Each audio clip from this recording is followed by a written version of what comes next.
to hear and to listen to. So please, can you just walk us through how you've gotten to where you are now? And of course, we also want to know what next and for this new space.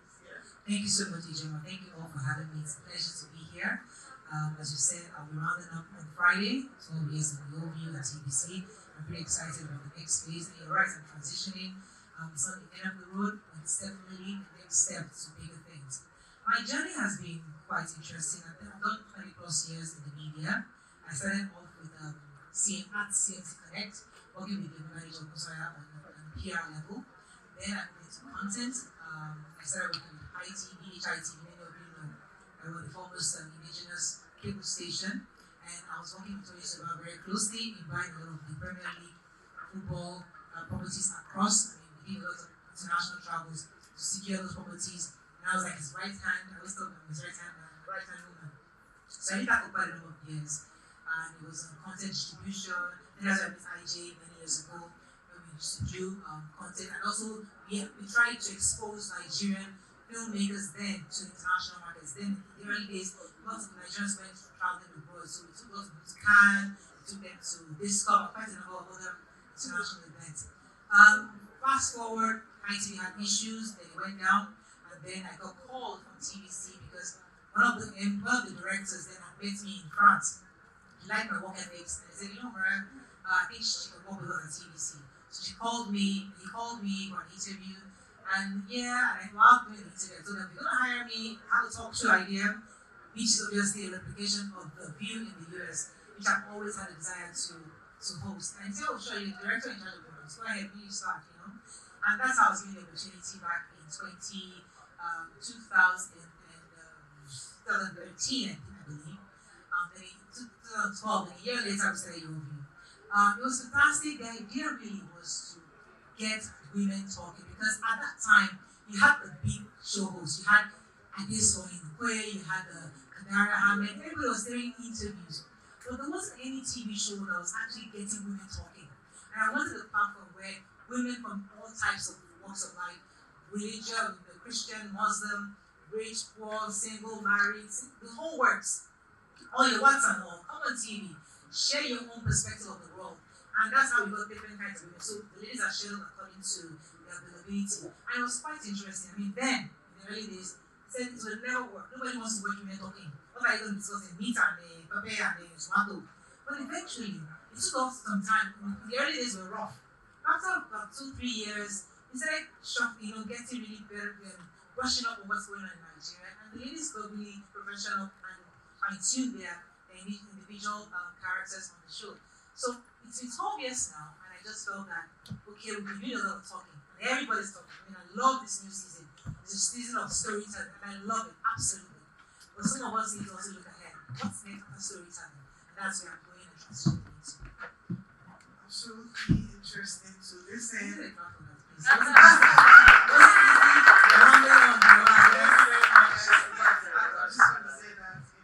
Transitioning into storytelling, and it's always good to transition into things that you're passionate about, and also taking your time to say yes. I think it's about time to get into this, and so you've really done so well for yourself. 20 years of career within the television industry, and then 12 years hosting I believe, the most successful, the #1 all-female breakfast on Nigerian television. Thank you very much. So absolutely, you deserve all the flowers. Yes, and I just wanted to also ask, as deputy director, you're leaving as a deputy director of programs. Managing director, but for many years you were the deputy director, and then you created the show. How post Mariah, right? What is sustainability looking like?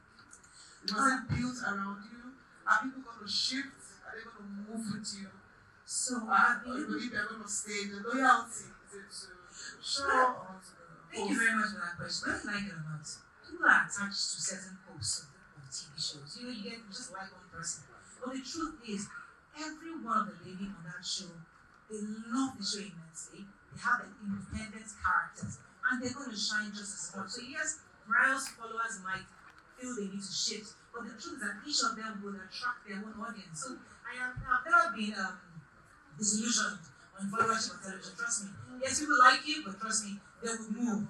There's always quality, and because the ladies, I trust that they love the show just as much as I did. So I'm very confident that they will be able to attract new audience and they will take the show to a higher level, because it's my desire that 5, 10 years down the line, the show is still ongoing with new faces, younger people doing, just talking and giving women the platform of expression. That's my desire. I hope it continues that way. I think that's a brilliant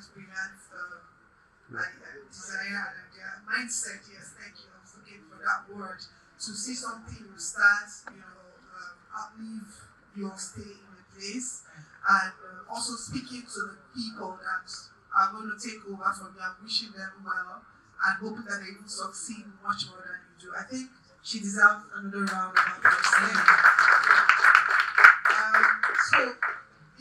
I personally, first of all, are you going to start another talk show? Let's start.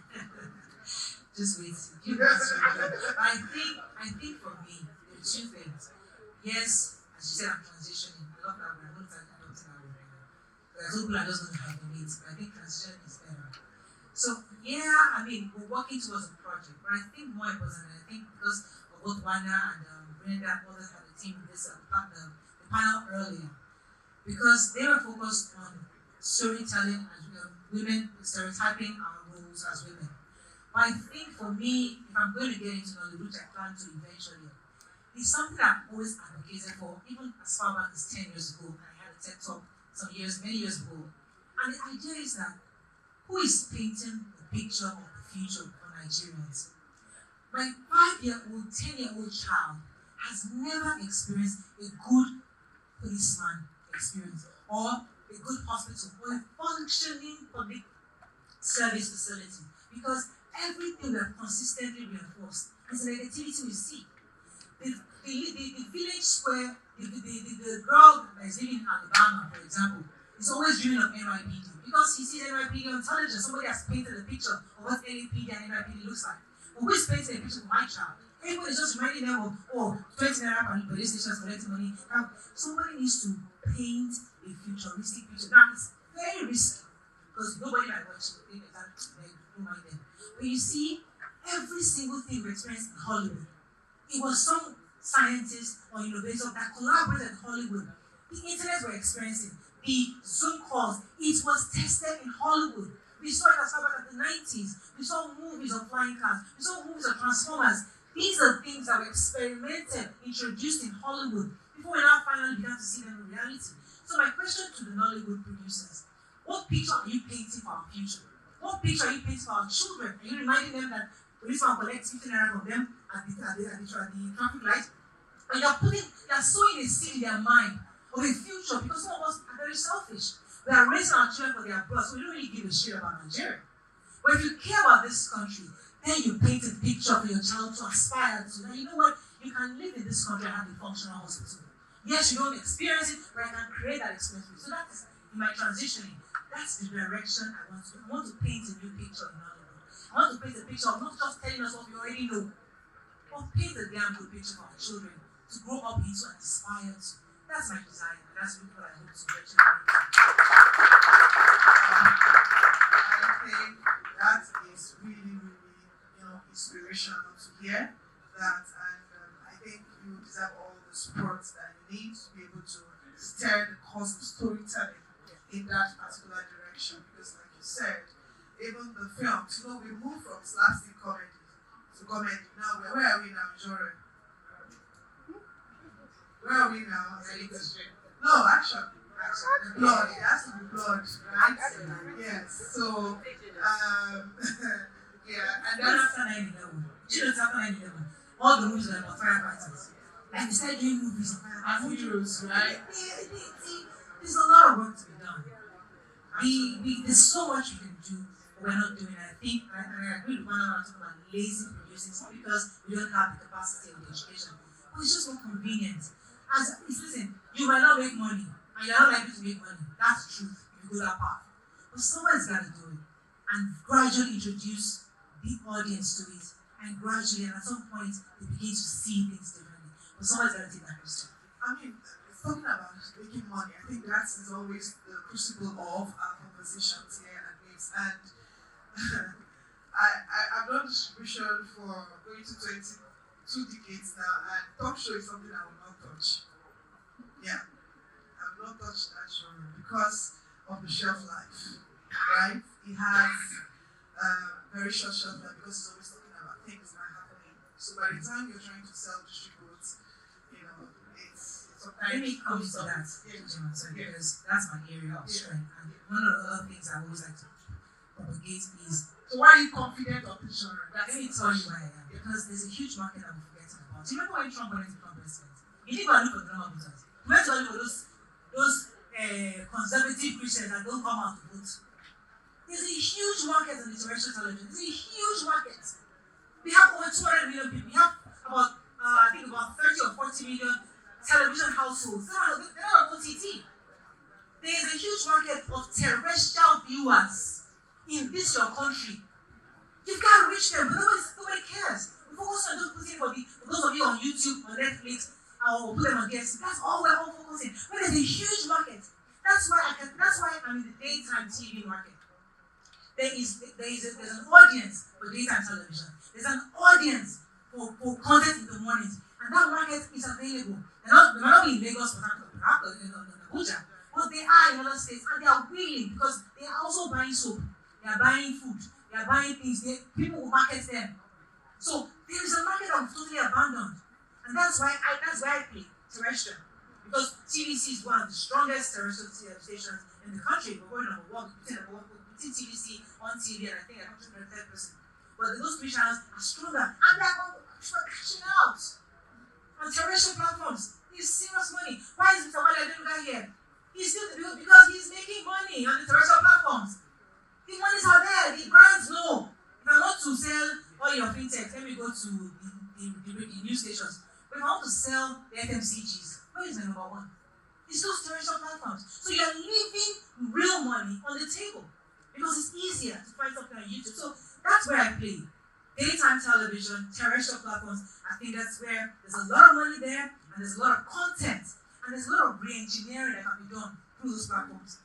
So much, because you begin to re-engineer the mindset of Nigerians through that platform, you will get a better country. So I'm going from the assignment position, where somebody said, oh, this still needs spiritual. I somewhat agree. You have to work with the assignment or what I think you should. So I hear everybody, but I still feel like there's a lot of room for us to expand, build content that is relevant to a market that is forgotten. Build content for a market that is forgotten. And for me, this conversation is very, very interesting because, we seem to have forgotten that there is a television. Yeah, there's so much focus and attention on film. And, I'm coming from a TV background in terms of the work I've done. We need to really pay attention to, other genres. Feature film is just one genre out of so many genres. Talk show it's also a genre. So you're not touching me because I'm daytime and talk show. I understand, but I don't need you. No, what I was actually going to say is I like the confidence in what you're doing, right? Understanding your market and the direction that you want to go to, because there are people who produce not for local consumption, there are people who produce for cinema. So understanding where your audience is, I think it's very, very critical. So you've kind of doused that concern that I have, because I've always spoken to you about, Mariah, how do we take what you're doing outside of Nigeria? That is my own market. We all have where we play. I play outside a lot. And that has always been my concern. Like, how can you make some residual revenue? I know your primary revenue is going to come from advertising. And because you've been here for so long, you send the money. So it's because you saw the money that you now decided to resign from TVC. Can we talk about why you resigned? You saw money, and then you feel like, okay, it's about I didn't see the money. I saw a new assignment, because your view in the first place came out of an assignment, giving women a platform of expression. And I've said that there's a lot of talking going on. I'm happy. Your view practically was one of the only shows at the time. You started 12 years ago. That time there was nothing where you have 6 women sitting down panelists talking. You only see a woman being hosting a show. Well, I think Eric just had it, but They were not talking, they were not expressing themselves, they were interviewing people. So it was the first show where women are actually expressing their views. And since then, there's been multiple shows, and I'm happy about that. I want to see that in multiple languages, I want that in Hausa, in Igbo, in Ishekiri, all the languages, because women must be given a platform of expression. So I love that, and that's the plan. So I think that assignment is concluded, and more shows, more stations are replicating it. Fantastic. But outside talking, what's the next phase? And that's where I'm heading to. Not telling you where yet, but you'll find out soon.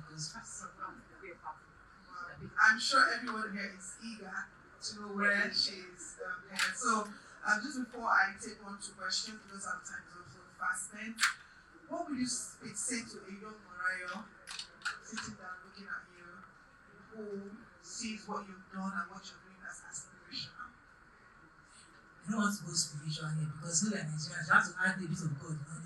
It's not like you can talk. God has to feature. So, I tell people that ask me this kind of question, me, I was lucky to find purpose early. You know when that moment where you sit down, and it's just you and the Almighty.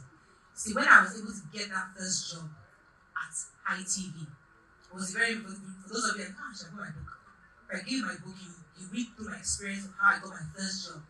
That first job came through a lot of prayers. But you see, it was what that directed the trajectory of my entire career. So from there, I got pushed to TBC, from TBC to get to the show, to get where I am right now, where I'm able to build a lot of social capital. So sometimes when you find an assignment, what I did was I stayed put, because trust me, there were down times during that 12 years. I wanted to pivot, I wanted to go to MTN, I wanted to go to a different industry. I was done. I was sacked in TBC, I was fired. I got my job back 5 days later. There's a whole drama that happened. So many down seasons, so many depressing moments. But because I didn't hear it was time to move, I stayed. So this move now is because God says it's time. So for me, anybody asking me, how did you do it? It was me hearing first, staying put. I know you don't like to do the painstaking work of staying. Because motivational speakers tell us that you can be master of 100 things. It's fine. You can do that. But there's some of us that don't know how to be masters of 100 things. When they say women can multitask, me, I can't multitask. I can do one thing at a time. Don't stress my life. So everybody is different. Know you.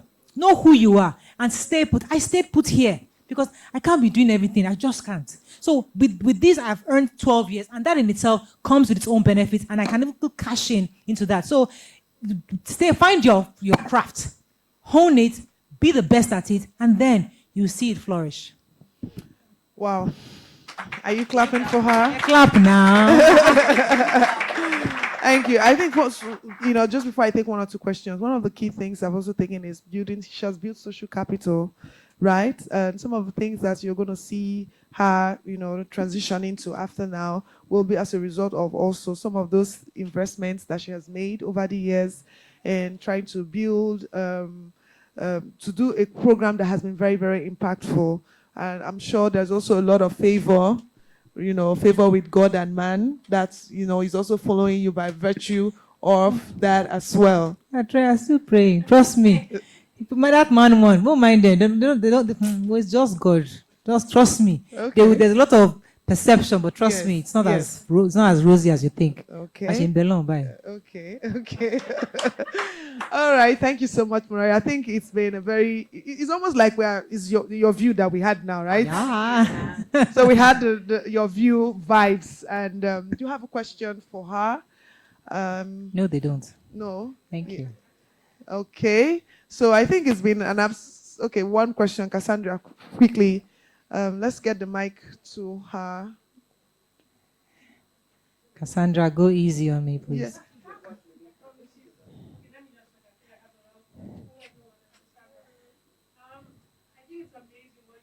Mike, please.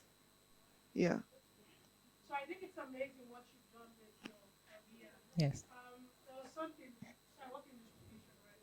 So when people keep saying that the money in TV, a lot of times it's almost like it's almost like a mystery sometimes. Like their ads and all of that. But besides ads, what are the different monetization, different streams of income for TV, particularly Nigerian TV?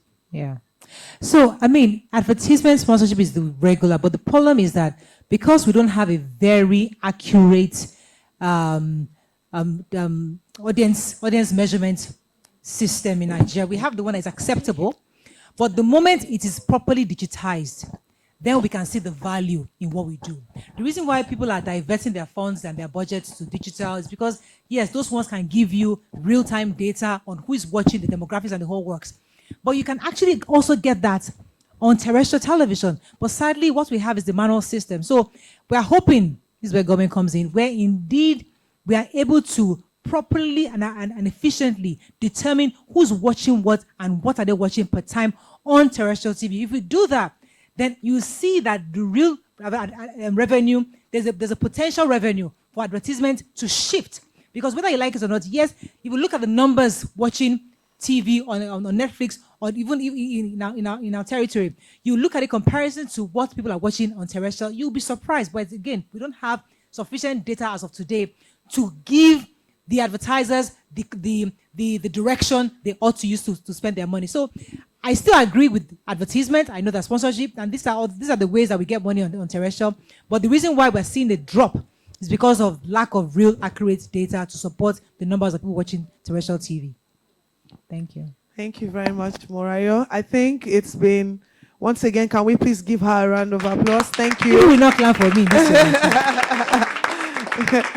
Yes, thank you. Thank you so much. Please, I think she's still here with us. This is her last week at CVC as the host of the View, Your View. For the past 12 years, she's been on television, and finally she decided to take a bow. And I think it's so we are so honored to have you also here at this, very, very timely, sensitive time for you to pivot into something else. So thank you. We're all eager and we are all looking forward to the next thing. And we hope that you will actually go beyond where you are currently. Thank you. Thank you very much. Congratulations. I have to thank Auntie Joke. She's been, praising me on that side. Thank you so much for your support, Auntie. God bless you.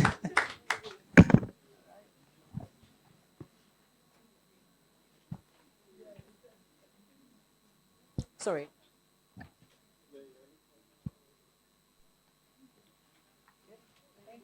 Thank you so much, IJ and Mariah. We're so eager, as Ijoma said. You're going to go back, exactly. Yeah. And can we please encourage Mariah as she moves forward? Welcome to Nifs Lagos 2025. We'll quickly get back to some industry fireside conversations. And I think this one, again, is Ijoma. And Ijoma will be speaking with someone that's actually been very worked a lot. I don't even know Ingblots. He's the CEO of Ingblots, and they've done a lot of movies like Far From Home. On top of my head, that's actually one I can remember very well. I don't know if he's here. Is Naz Onozo here? Naz Onozo, are you here? Naz, are you here?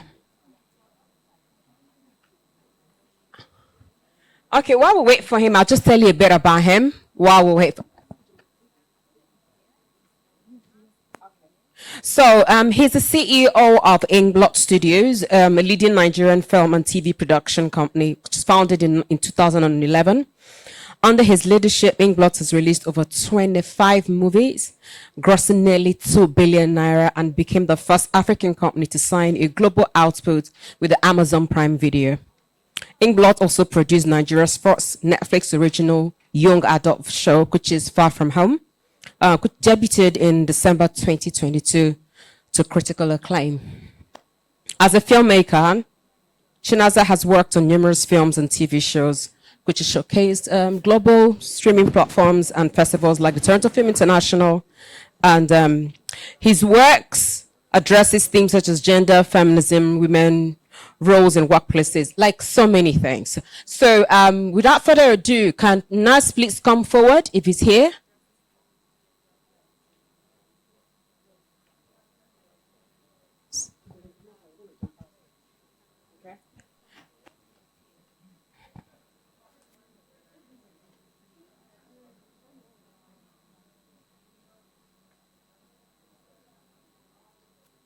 Is Nas here? Okay. Okay, so that is the Nas we've been waiting for. Can we please encourage him as he comes forward? And you were okay, great. All right, please. All right, thank you. Oh, wow. So close. Awesome. Okay. So Naz, how are you?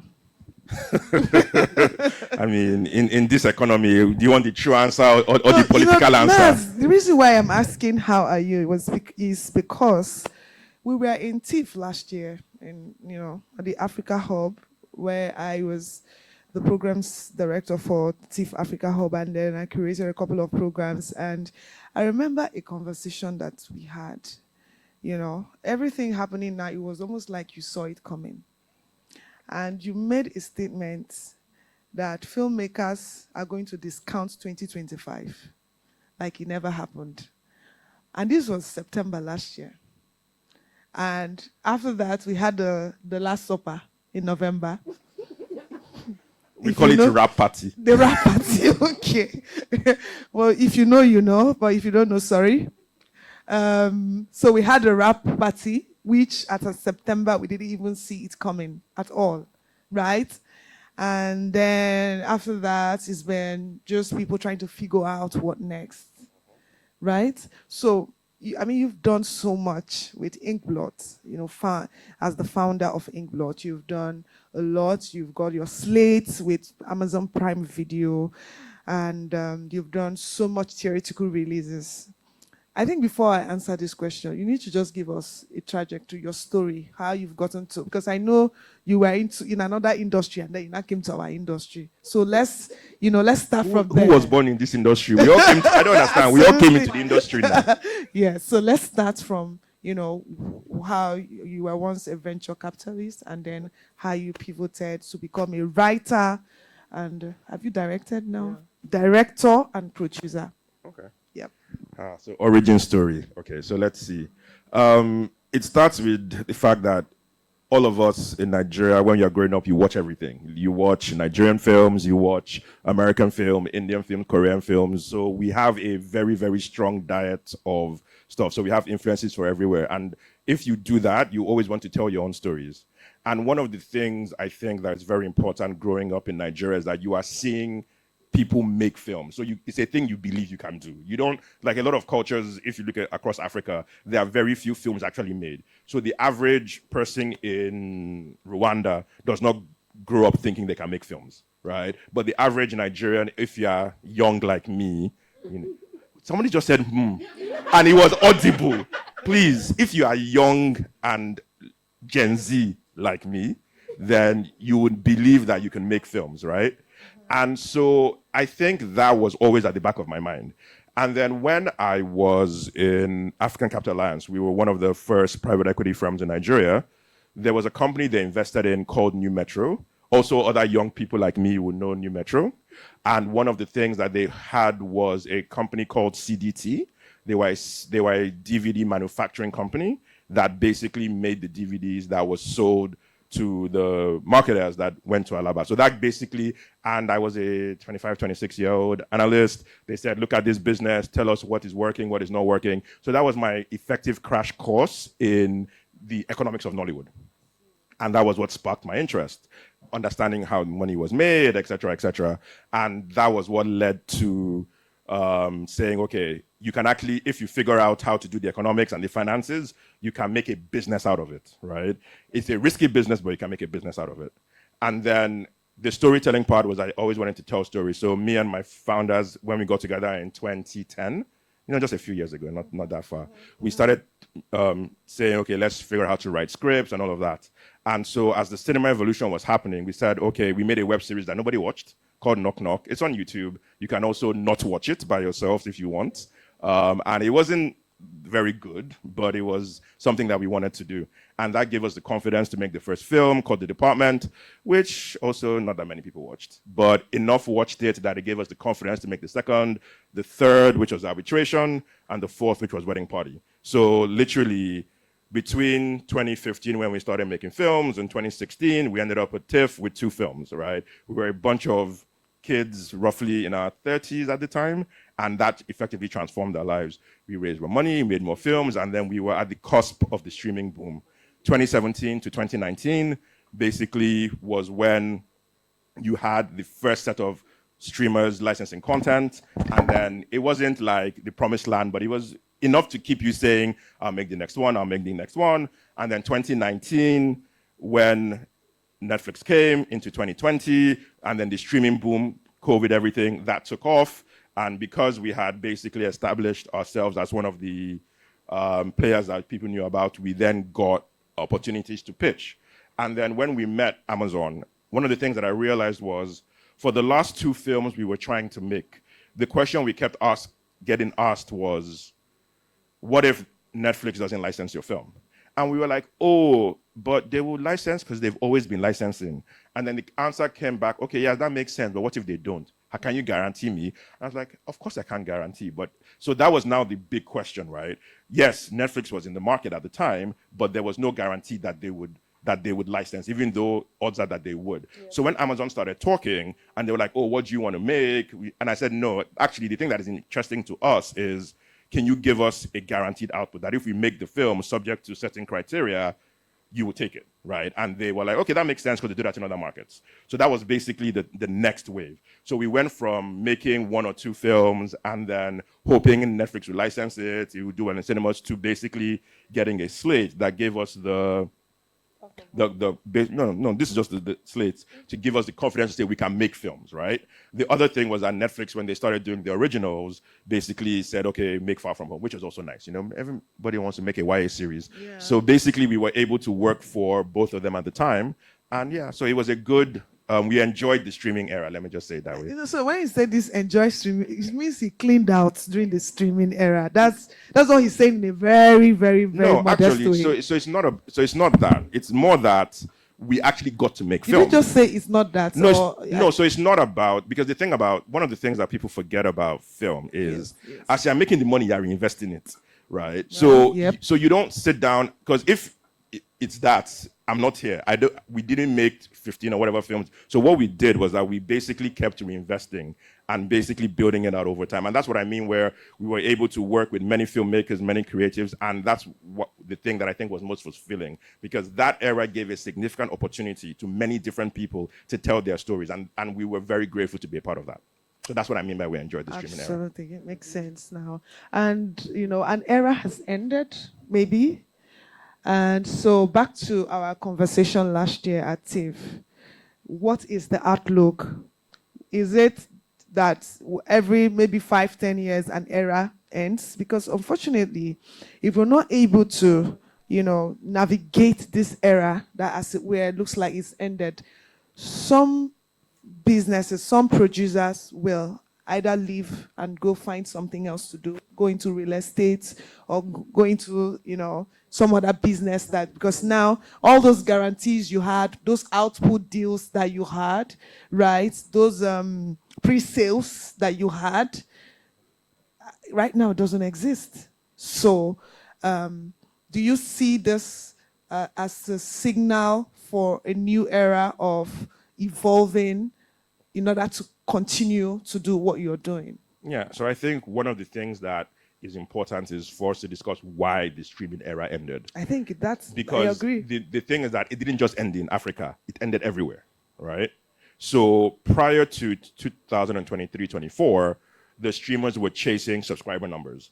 Profitability wasn't important. All that mattered was how many subscribers are you adding on a monthly, quarterly basis to tell their shareholders in their quarterly reports. So they wanted to go all over the world. Netflix, Amazon, HBO, everybody, Disney, I want to be everywhere, right? And then the markets abroad said, yeah, we don't want to do that anymore. You're spending too much money. Let's focus on profitability. So because of that, they started now looking at all their markets. Where are the markets that we think are going to be more profitable? Costs are going out of control. We need to rein it in. And then also, unfortunately for us, there was a devaluation, which meant that our markets even became even more unprofitable. So that was it. So this streaming era clawback had almost nothing to do with us. It was a consequence of the global retrenchment of film and television abroad, right? So because we're a frontier market, the first markets that cut back are the frontier markets. So we were seen as a luxury to them, right? But we are not a luxury to us, we're a necessity to us. So we now have to figure out how to build out our market. Because when you look at Africa, there are, what, basically 50 million, across Francophone and Anglophone, there are probably 50 million pay TV subscribers, right? So usually there's a rule of thumb that for 50 million pay TV subscribers, there are 100 million potential streaming subscribers, right? So this is just rough rule of thumb. And that reason was basically why all the streamers came. They were chasing that 100 million people, right? Now, the question that we need to ask ourselves is, if they are not going to chase it, how do we figure out how to chase it ourselves, right? And what is the cost? Can we do it profitably, etc.? So the question now is that, can we figure out a way to get those 100 million potential subscribers to pay enough to build out the ecosystem? Yeah, and I think that's a very, very serious question that we all need to answer. And, ending an era of streaming where people earn money, you had guaranteed uptakers, for what you've done, and then starting to look into a new era. So by the way, he's the co-founder of Kava. Kava was launched recently by Inkblot and Film One. So yes, he is the co-CEO of Kava. And Kava is a streaming platform that went live on Sunday, I believe. Yeah, last week. Yeah. Saturday, Friday. Yes, last weekend. Last weekend, sure. Yes, last weekend, Kava. The official launch was in London last week, and then in Lagos, I think 2 or 3 weeks. So are we going to see a surge in people trying to go after this 100 million by us now looking inwards to find solution around, streaming and around monetization? Because the question is, for you, is what is the purpose of launching Kava? Is Kava for Nigerians? Because I've also looked at the subscription fees. It's not looking friendly, right? Pocket friendly. So 1,500 naira is not friendly. I saw dollars though. Are you in naira? Naira. Okay, sorry. I'm sorry. I actually saw the USD subscription, but yeah, I think it's a good thing that we are also look at, earlier this morning we heard that in India, they all consume their own content and they have about 100 covers in India and everybody is fine. They all have their audience. So tell us if this is signaling the beginning of a new era where you're going to see a whole lot more people launching their own OTT platforms. And are you concerned that, it may there may be cannibalization of some sort with everybody now trying to find a solution and launching their own platforms? So I think that I'll address it in 3 ways. So one of the things you do is that you look at the market, right? So you take a step back and say, there's a market that everybody is trying to attack. Does the market exist, right? And I think the reason why people would generally want to launch is that they believe the market exists.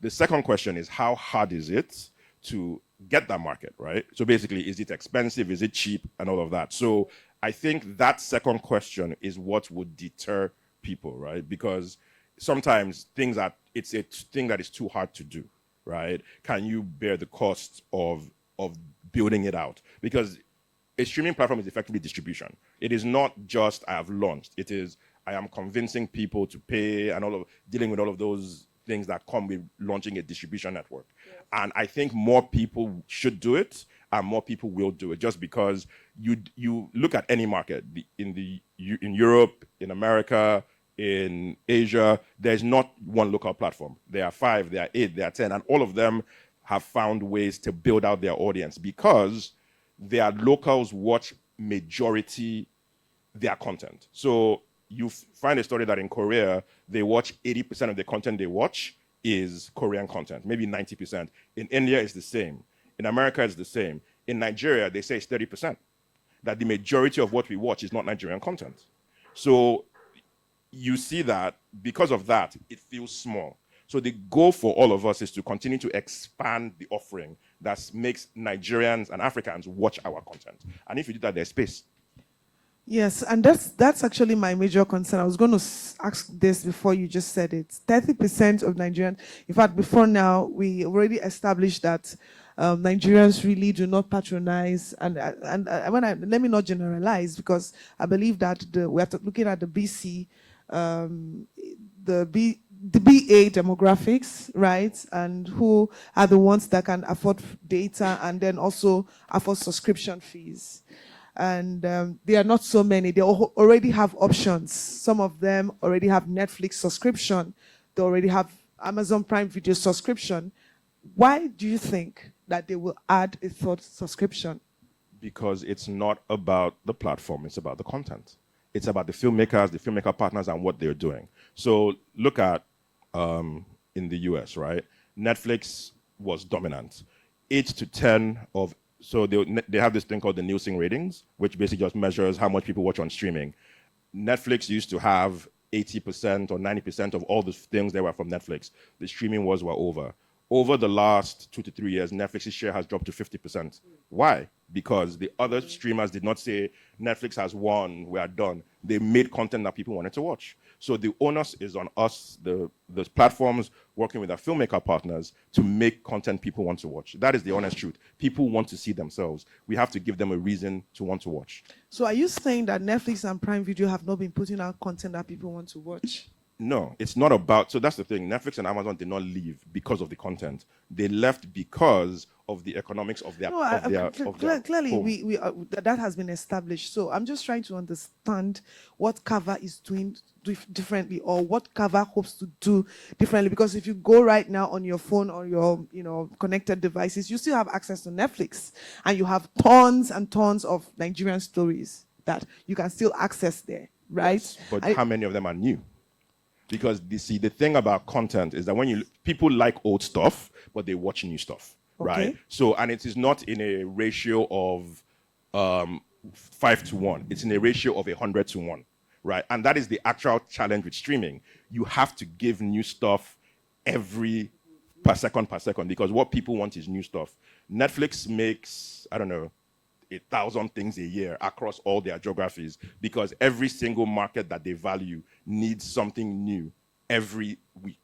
And that is the difference. We want to watch the new things. Okay, so you're telling us now that the unique selling point of Cover is the fact that you're guaranteeing Nigerians and everyone sitting in this room that they're always going to be Guarantee very fresh. Is such a strong word, but go on. Okay, that there's going to be fresh content always available for them to consume on Cover. Because, from a pure business angle perspective, there's a whole lot of subscriptions that people are dealing with already. And of course, you also talk about the data cost. So it has to be very, very strong and compelling for somebody to say, okay, I want to go and add a third subscription to what we already have existing. So if you're saying that, we're guaranteed of fresh content all the time, I think that's actually a unique selling point. But then I'm sure there are people here in this audience who may also have films that they are looking for distribution for.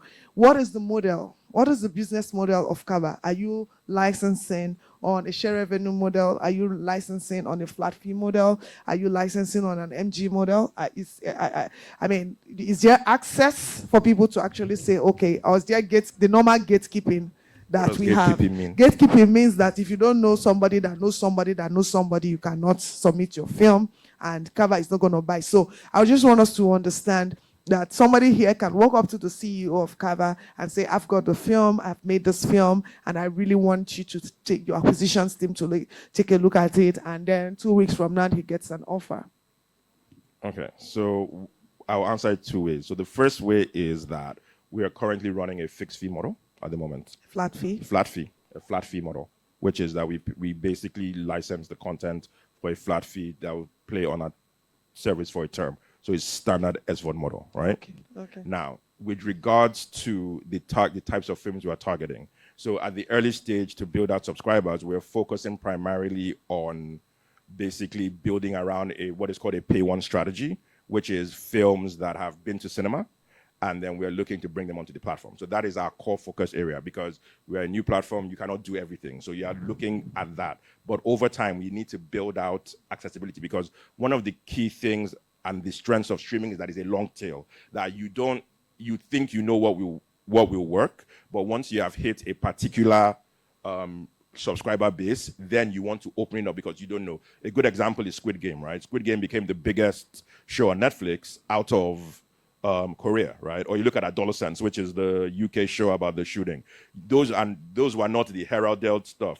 But once you build the subscriber base, you create the opportunity for those smaller titles to blow, and that is the thing that we're trying to build with Kava. We do not want it to just be pay one. That is where you start, but you broaden over time. Okay, so let me ask a question. We're talking about supporting our own, right? Finding indigenous solution, looking inwards, finding our distribution, solutions to our distribution challenges. How many of us here are going to support Kava with a subscription? It's just 1,500, just 1.5. Just 1.5.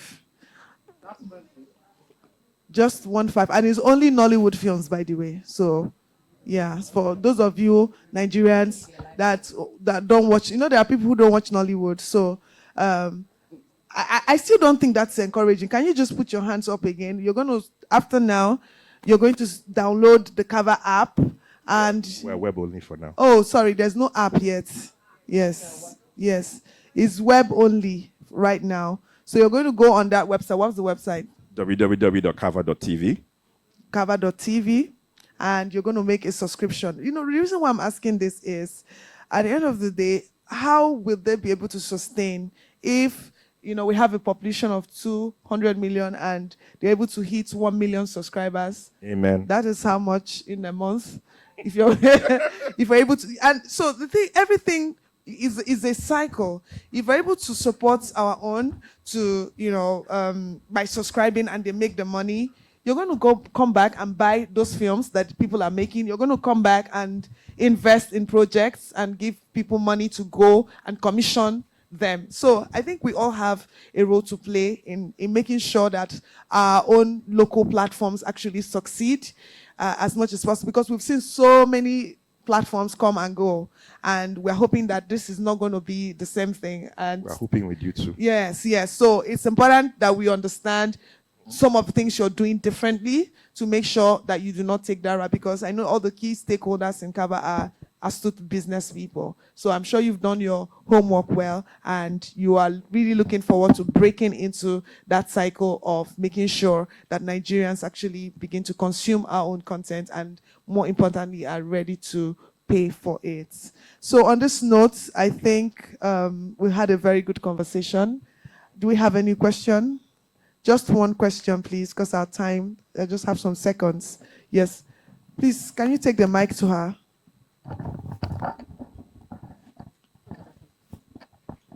Chinwe.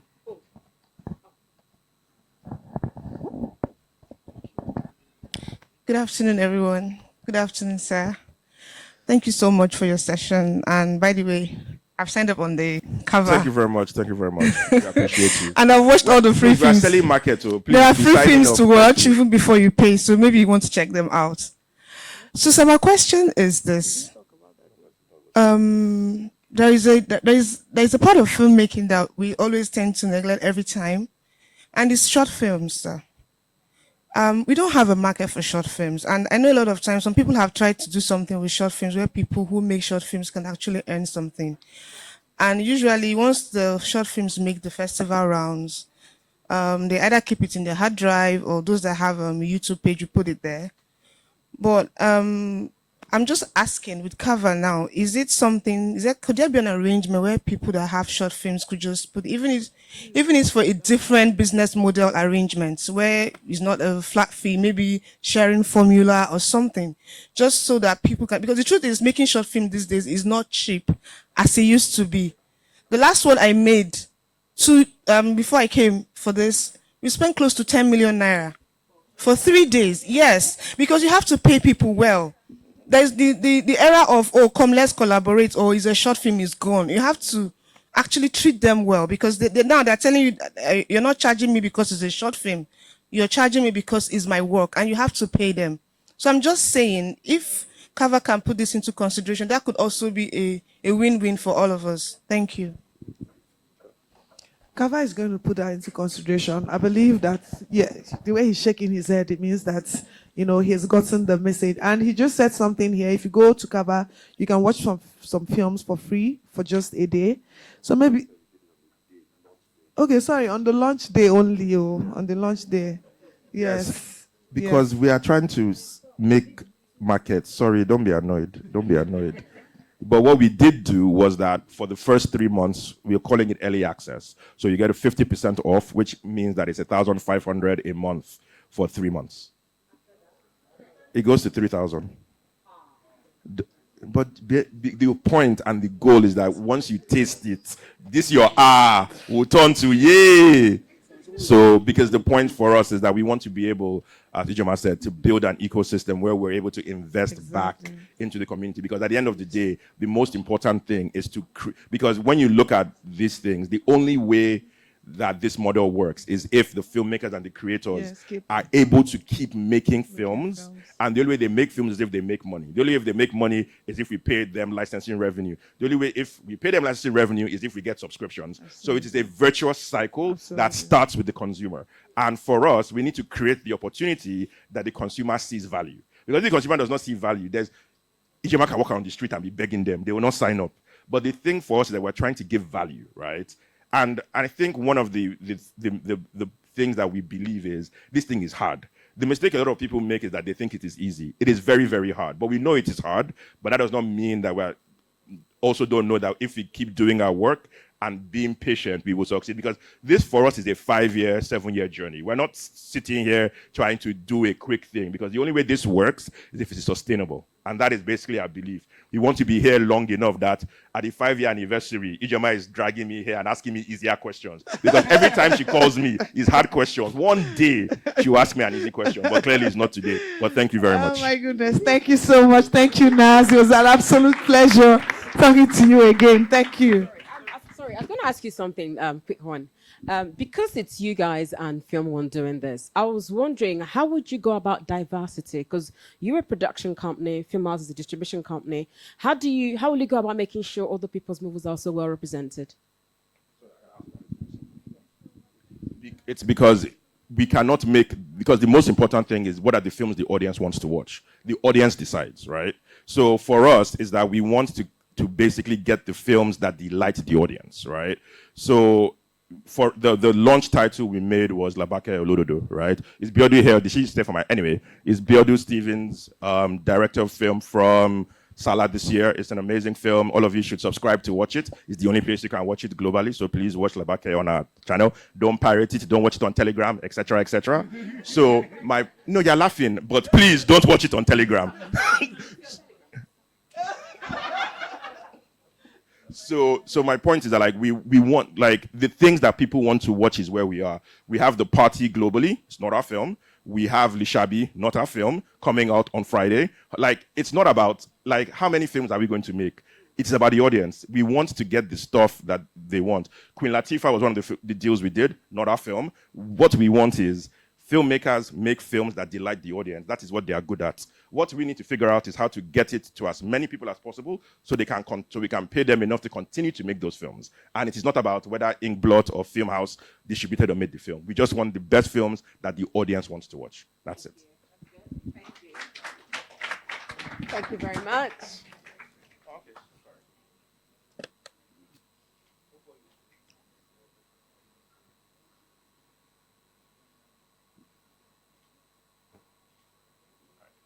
Thank you. Another hands of applause for them, please. Thank you, Naza. Thank you. Subscribe, I beg. Subscribe. But when are you guys coming on mobile? That's very important because so in the next month the next month. Okay, both Android and everywhere. So we wanted to, because it's called early access because we knew that we didn't want to wait. Okay. So the apps will catch up, but we just wanted to launch. All right, thank you so much. While the next one happening at Isiokwe is about the Nollywood Next Gen. So this is basically creating creativity to revenue generation, then to profitability. So how do you make money? How do you make movies that make you money? And how do you make money from creativity? That one is happening at Isiokwe. So if you want to go for that one, please head to Isiokwe now because they're happening about the same time, while the one for the marketing for the box office is happening here.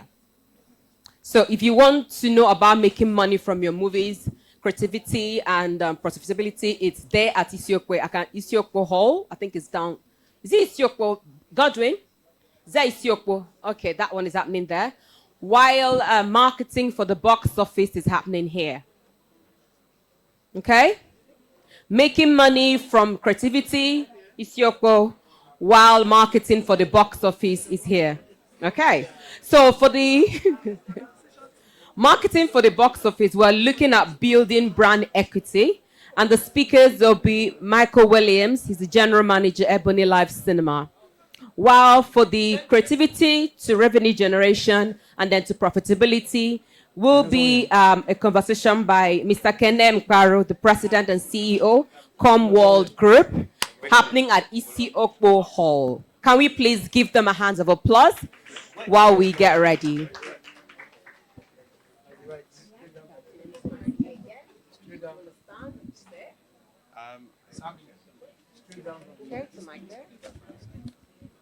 Afternoon, everybody. So, I guess a lot of people are staying for marketing for the box office,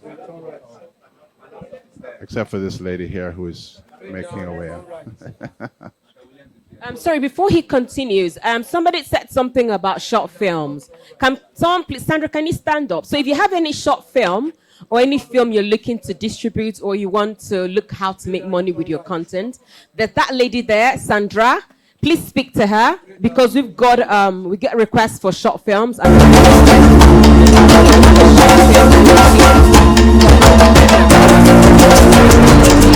movies. Thank you. All right. For those of you at the back and you want to get a bit closer, now's your time to grab a seat a bit closer up.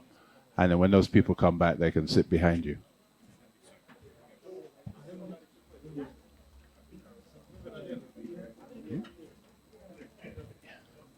So apparently I have a position I like to walk around. Okay. So, do I step up? How's that?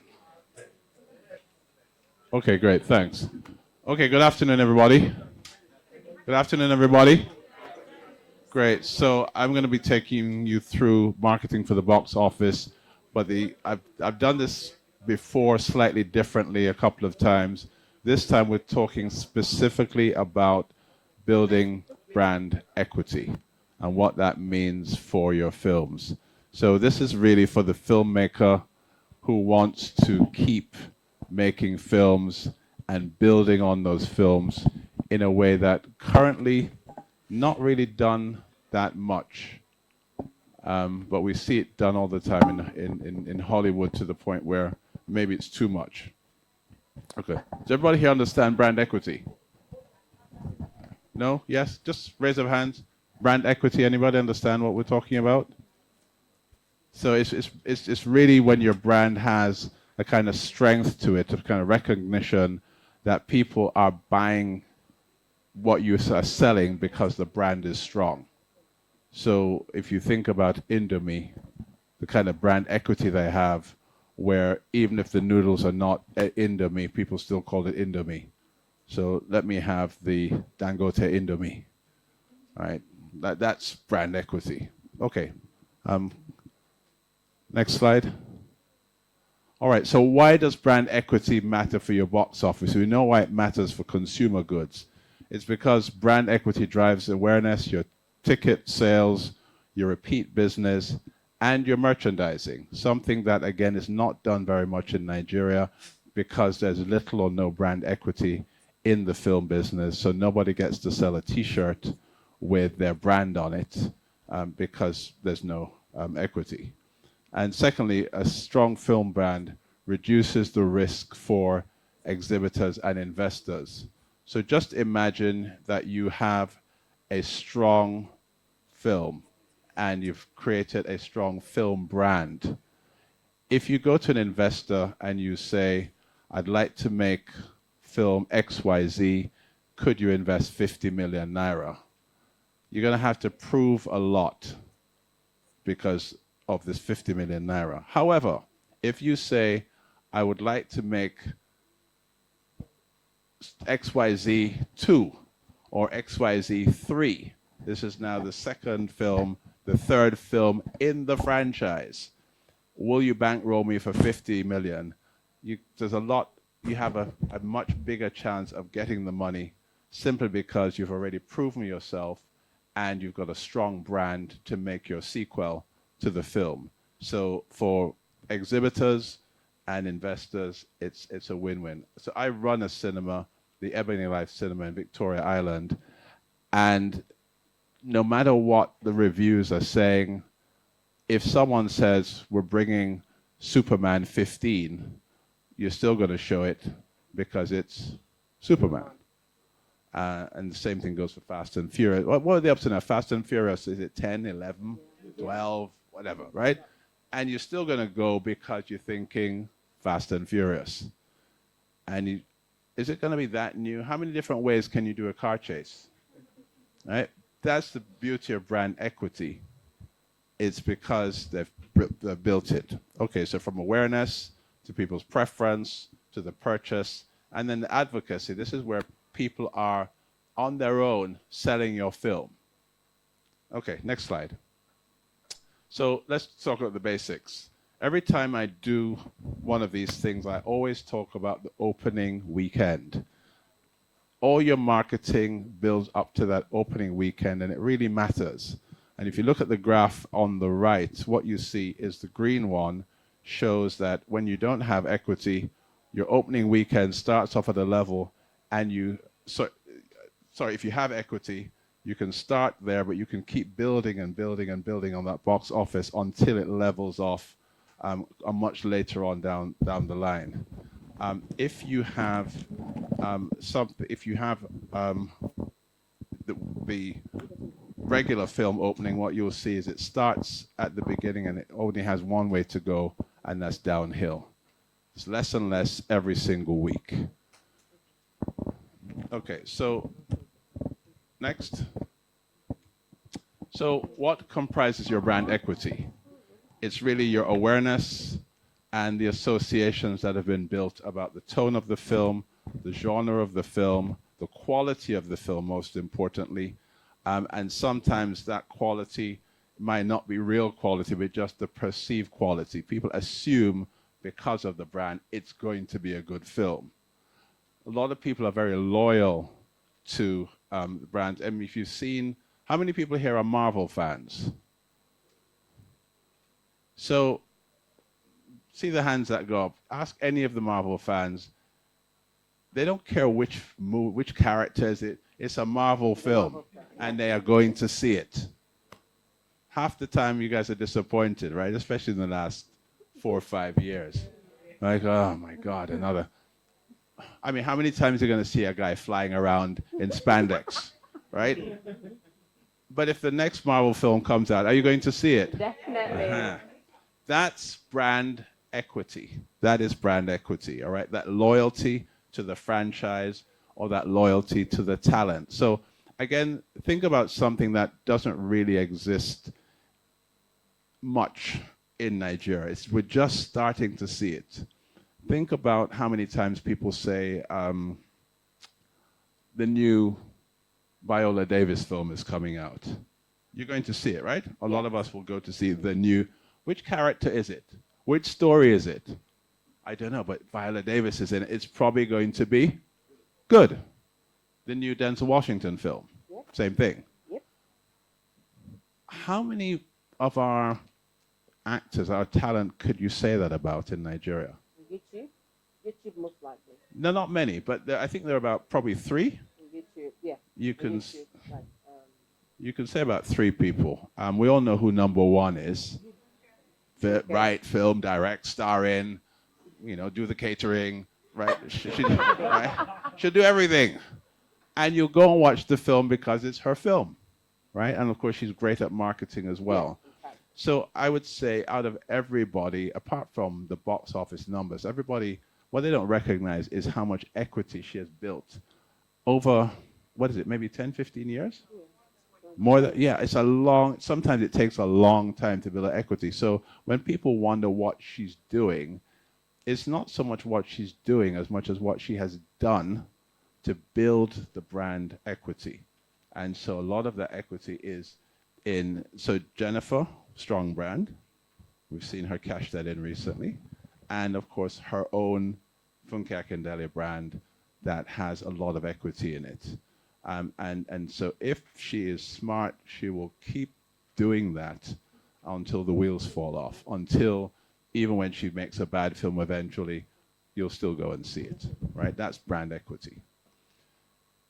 And always remember that all of that maps to your marketing activities, because the question is, how do you cash it in? Again, Funke Akindele is a great example of how she takes that brand awareness, but the marketing that she does reinforces that every single time. So she's not just cashing in on the brand. Even as she's cashing in on the brand, she's still building it further. Next slide, please. Okay, so knowing your audience and your positioning. It's happening less now, but when I first used to talk to people about audience in Nigeria, they'd say the Nigerian audience for film. Is that such a thing? No. Not really. Generalize. So that we generalize a lot because we don't really analyze, we don't break it down, we don't talk about the Gen Zs, we don't talk about, different parts of that audience. If you look at film abroad, you notice those films that you will see some of the much older Hollywood actors all acting together in a film, Michael Caine, all those different people. And it just comes to Nigeria and they just put it out. It's there beside Superman, it's there beside Funke Akindele, it's just there. And so, because we don't understand it, but if you saw that same film abroad, it will be specifically marketed to an over 50 audience that knows those actors. That's where their brand equity is. Someone who's been watching Michael Caine films for 30 years, or Judi Dench, or anybody like that. We don't understand that in this market. Certainly the distributors don't. They just put it out right next to Superman. So knowing that audience, your core fans, the casual moviegoers, in some cases the diaspora, how will they react to your film abroad? Some of you know that Ebony Life, we're about to open a cinema in London, and that cinema is going to be the first cinema in the UK to only show Nigerian film. And so we are looking specifically at that diaspora audience as a brand new audience for Nigerian filmmakers, because so far, apart from, I think, starting with A Wedding Party, a couple of others, no Nigerian films ever really go abroad and are shown in cinemas. So this is going to be the first one. It's going to give people a window.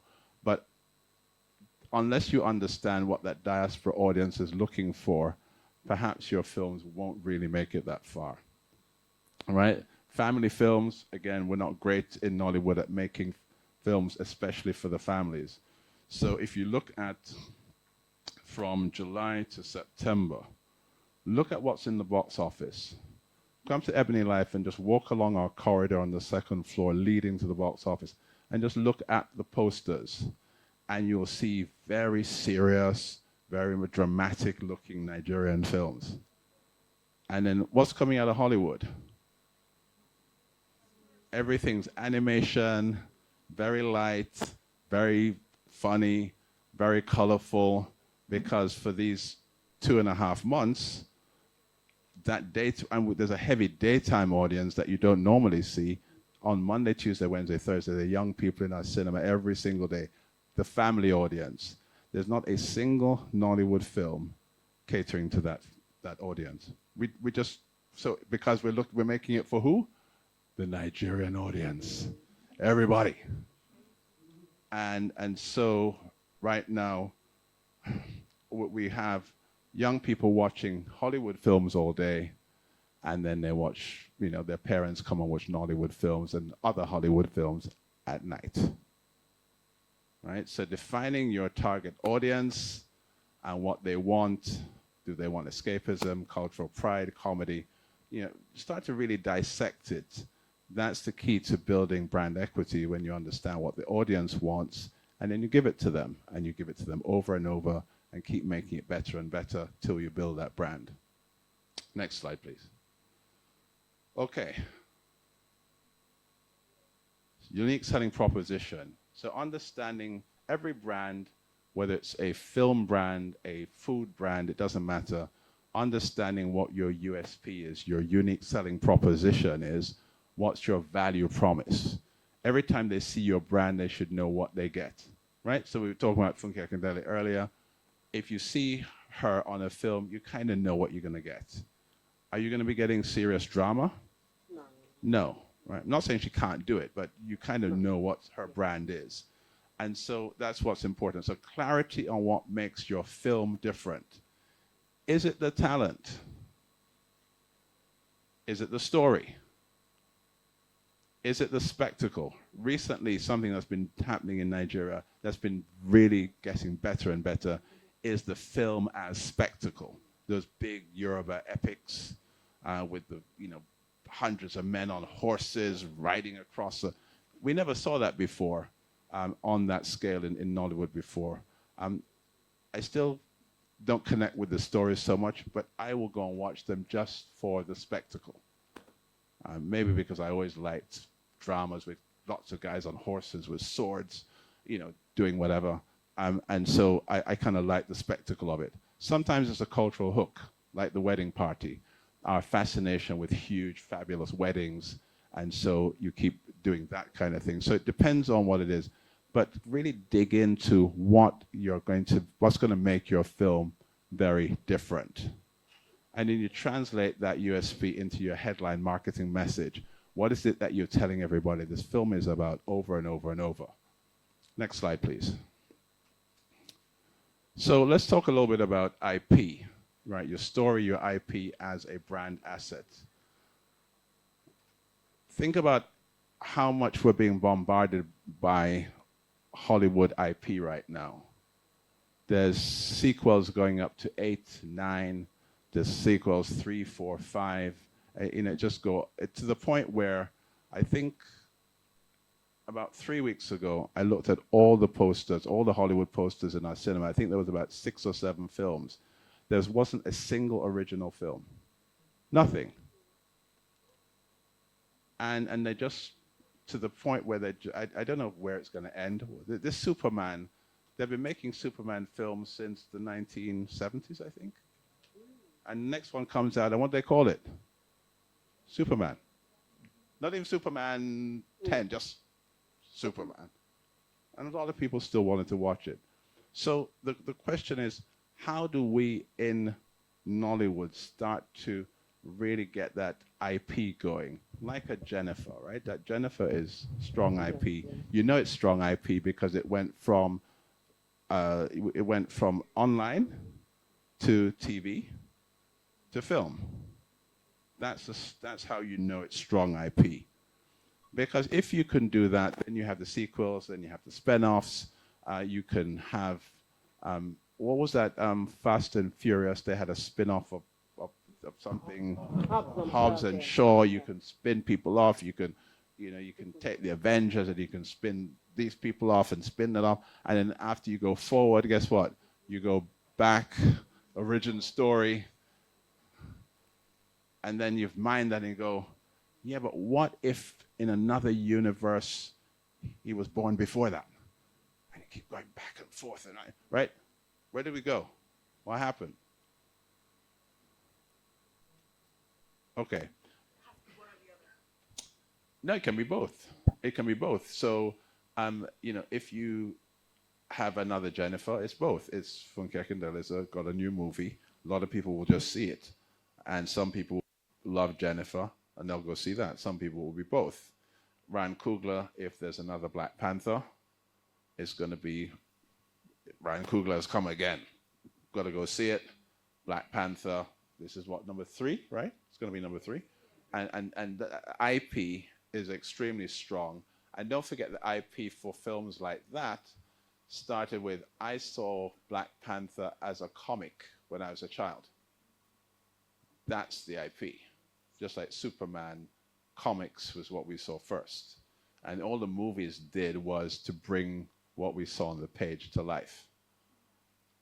That's really all that's happened as technology has gotten better. And I suspect that's why they keep getting new audiences, is because if anybody saw the first Superman movie, anybody see the first Superman movie? Right? You'll know why they had to do it again when they had better technology that showed him going. Whew. Okay, all right, so we're here. All right, so the second point is really, really important. So your IP is good for your sequels, your spin-off, but that third thing, merchandise, we're not there yet. They're not there yet. But if you think about Disney and you think about all their films, if you see Toy Story, you can buy the Toy Story dolls, right? Yeah. You can buy the books, you can get the school bag, everything. Where are we with that? Nowhere. Nowhere. So there's still so far to go. So in terms of how you see revenue for your film, until you understand how intellectual property works, you won't really ever cash in the way that you could. Because you'll just be looking at box office, maybe you go to streaming, then that is over. But if you really understand it, you can actually have the book, the film, the lunch box, the comic, everything. So the way you do that is you have to build recognizable characters. Recognizable characters. Jennifer, recognizable character, right? Name another one.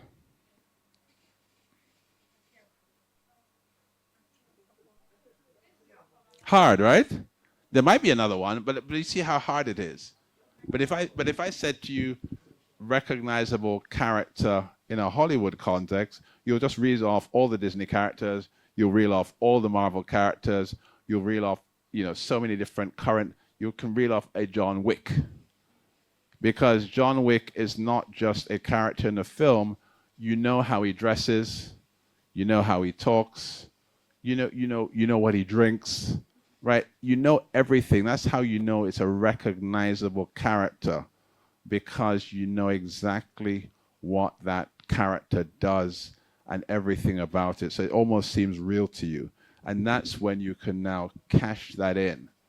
Visual motifs, we talk about that. That's like branding. So if you think about the brand for Superman, if you think about the branding for Black Panther, anything like that.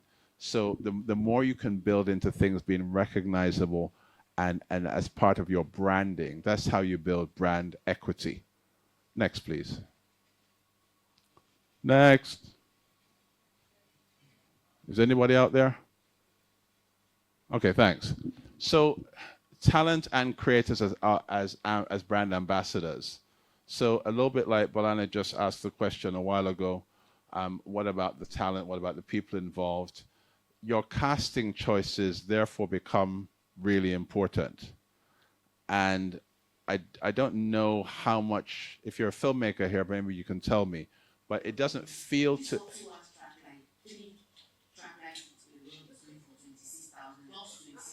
Casting choices. I don't know how deliberate we are about casting choices in Nollywood, but based on what I'm seeing, we're not that deliberate. The same people keep popping up in all the different films. Sometimes, if I look at the posters, sorry, could you do some? Hello, could you ask them to do? You think about. Sometimes I will look in our cinema, right, and you'll see maybe 4 standees, 4 posters for different movies in the cinema, either in the cinema that week or coming in the next couple of weeks. And sometimes the same 1 or 2 actors are in all 4 movies. Have you noticed? Have you seen it? Sometimes 3 or 4. And of course, there's always the poster, right? Right? There's like 10 of them. And so the casting put that many people in because very little brand equity in any of them. And that's the hard part. So you've got to put this one. And nowadays, the actors are not even enough. So now you've got to put a couple of skit makers in, right? And a couple of and a couple of Big Brother Niger people. You see them coming out from the side, right?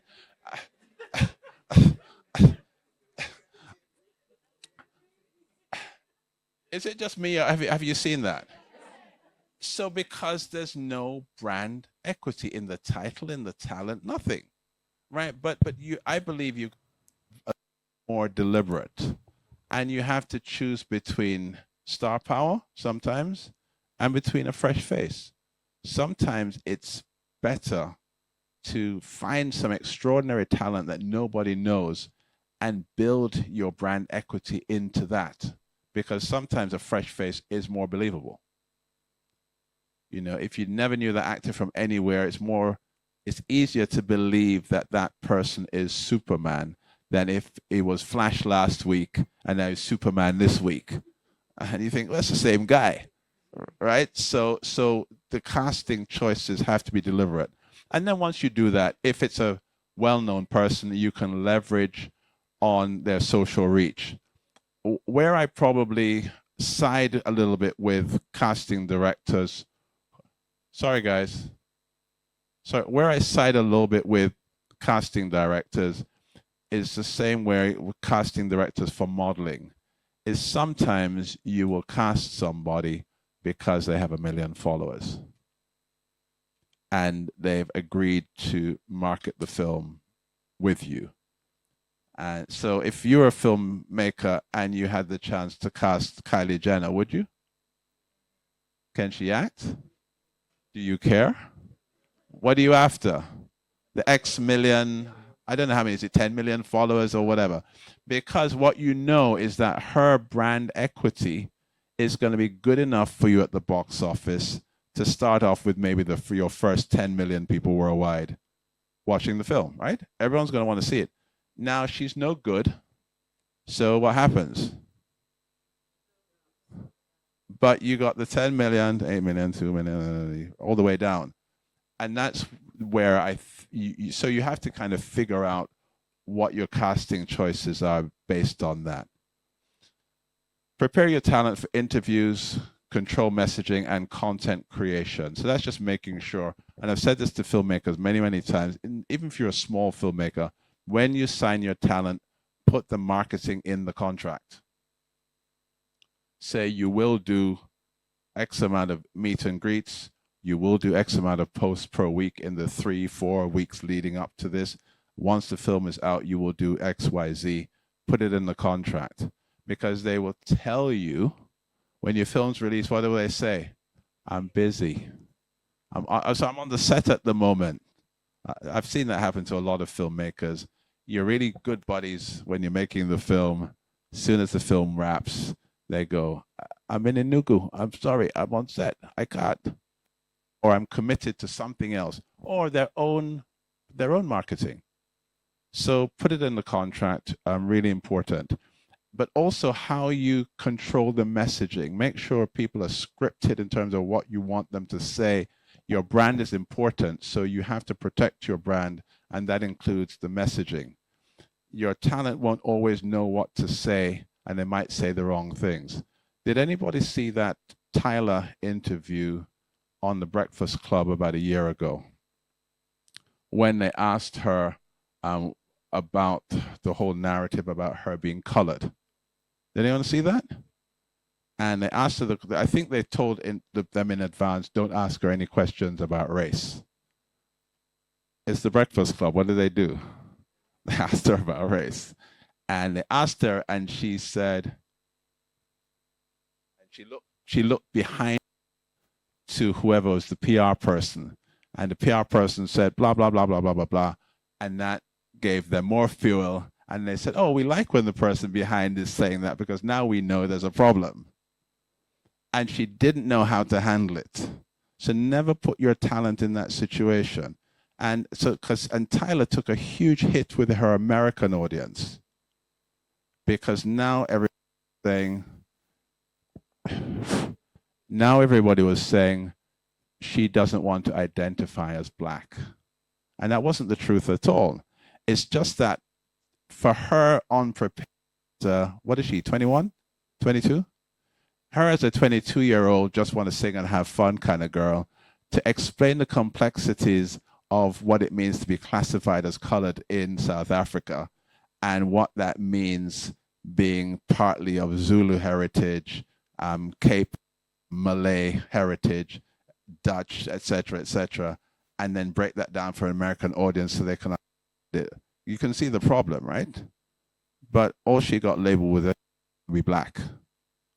So prepare your talent. That's a key part of how you deal with marketing and building your brand equity. Next slide, please. Next slide. Okay, so visual identity, that just has to do with all your posters, your marketing, everything like that. You see that poster on the right? You see how much it looks different from the posters we were seeing before? There's a hierarchy, right? There's the star, there's the co-stars, there's the rest of the cast, and you'll see that in the best Hollywood posters as well. You'll see the main character, quite large. What was that film that Denzel Washington was in? Was it late last year? Sorry? Gladiator 2. That's a really, really good example. Was Denzel Washington the star? Was he? He wasn't. There was a star. In fact, there were two guys, white guys, who were the stars. And the poster came out. Who's the biggest person on the poster? Denzel Washington. Because they understand the hierarchy on the poster. So you think the stars are the biggest ones on the poster, and usually that is the case. But in this case, they said, these two guys are the main characters, but here's the star. And it was Denzel. And of course, the other star was the director. Strangely enough, a lot of people wanted to see that director's film. So just kind of make sure that you understand that when you go into creating all your visuals. Same thing for your trailer. If you want to see a quick study on how to do a trailer, really simple. Watch a Nollywood trailer and then watch a Hollywood trailer. And you first want to see, this is what you're not supposed to do. And this is the one that you're supposed to do. And there's a reason why in Hollywood, there are companies that just make trailers. They don't do anything else. They just make trailers.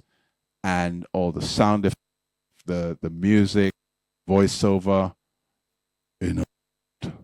right? You know that comes on the trailer, right? Everything is very specific. And the trailer tells a story. You watch the trailer, you know the story. This is a film about a guy who, they say Taken. You know that it's taken, everything's fine. Then the daughter gets abducted. Then father goes to find her, kicks ass everywhere. Hopefully he gets her back. You watch a Nollywood film and you go, okay, this looks like Lekki. There's mom, there's dad. Everybody's shouting. Does anybody know what the story is about? Just go back and look at most Nollywood. I mean, I'm sorry if I'm offending anybody here, but look back and you'll see what I mean. See if you can tell the story on Nollywood trailers versus Hollywood trailers. So it should have a hook, should have a promise, and should have a call to action, right? Your assets also, when you create them, also make sure that they work, that when you see them on a phone, you can still read everything, you can still see everything, right? Because your poster is going to be a standee that people are going to walk past, probably as tall as me, and someone won't see your poster and it's on a small phone. So you've got to make sure it works for both. Next, please. All right, so I'm just going to wrap up here. So for your marketing, just make sure that you have a proper timeline. Your early awareness starts 12 to 18 months away. And some of you wonder how it could be that long. But it means that from the time you sign to maybe adapt that book, or the first time you complete the script, or the first time you sign on the director or the star, you start the awareness from then. You build it 3 to 6 months, and then there's an intense release week, 2 to 3 weeks time. For the followers of certain franchises that have brand equity, some of them can tell you when next year the Black Panther is coming out. Some of them know which month it's coming out in 2027, right? That's the release, early awareness of the release. And then you have your pre-release milestones. That's just before the first look, that comes just before the trailer. Then there's trailer 2, which is usually the final official trailer. And then your reviews, which you embargo until you get them released at the right time. So you get journalists to review them, but you have them reviewed at the time you want them reviewed. And then finally have your premiere. And I say to people, no matter what film it is, always have a premiere. Always. And the first objection that comes is what? Money, no budget. I can't do a premiere. That's because most people don't understand what a premiere is. So unfortunately, Wedding Party, Moabud has spoiled the market for understanding what a premiere is. So it's a big party where you feed 400 people, right? No. A premiere is a press event. And so most of the big Hollywood premieres that you see, there was no party. They fed nobody. Maybe there were a few drinks and canapes, that was it. What you see on TV or in newspapers and magazines or on Instagram is what they want you to see, which is all the stars standing in front of a backdrop, taking photographs, and that's pretty much it. Do you know if there was a party? Do you care if there was a party? Right, but in Nollywood, we've made it. We think that you have to have this huge bash that you can't afford, and unfortunately, I've seen some people. I don't think it happens that much now, but in that era, post wedding party, people were spending almost all their marketing budget on the premiere, and they didn't understand that Ebony Life Films actually sometimes had an excess of money because of the sponsors they had for that premiere. So if you have a sponsor, by all means, but otherwise, just make sure it's a press event, and as long as it's in all the blogs, it's everywhere. That means you had a premiere, okay? Always have a premiere. And I think that might be it. Next slide. Is that it? Next slide. Okay, that's it. All right, so we've got a few minutes for questions. And I'd like to take questions. In fact, this is my favorite part.